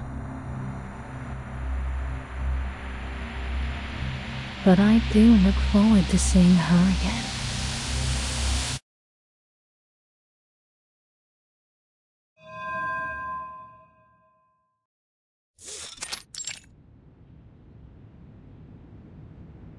We're just here to have a conversation, Ms. Tuesday. Relax. I found it in the wilderness. You mean the motel with arcane powers? Just to confirm, the base form of this arcane consciousness is a heart-shaped fetus, correct? Yes. It's about as intelligent as a one-year-old human, and it lacks the ability to deliberately plan or cause the incidents in the motel. Meanwhile, it sees you as its mother, displaying remarkable trust and dependence on you. Therefore, we believe you were a major contributor to these incidents, or rather, the one who pulled the strings. You may not have acted with evil intent, but your actions have caused many residents in Chisos to suffer mental breakdowns. They were seeking some form of relief from their mental anguish, which provided the perfect opportunity for the Manus to entrench themselves so deeply in this town. Isn't that so, Miss Tuesday? Well, I've never been to that town. And even if it is, as you say, they made their choices, didn't they?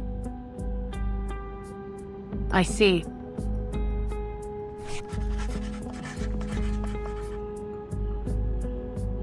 The timekeeper just reported another crucial piece of information to the Foundation. Were there any activities going on in the motel undertaken by the self-proclaimed followers of the Order of Enlightenment?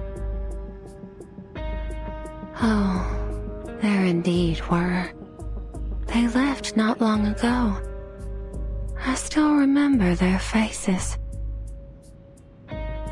What did they do at the motel?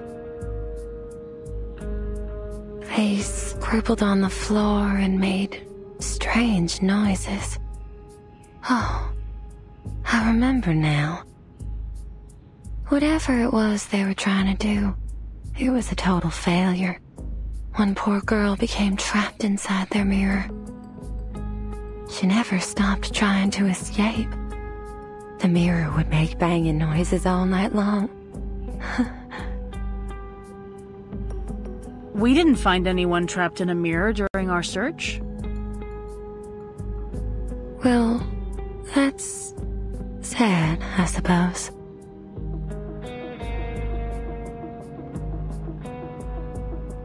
If you knew they were from a dangerous arcanist organization, why didn't you report them to the Foundation?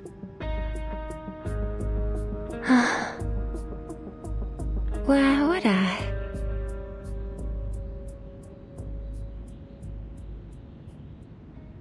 Fear doesn't frighten me. No, quite the contrary. It excites me.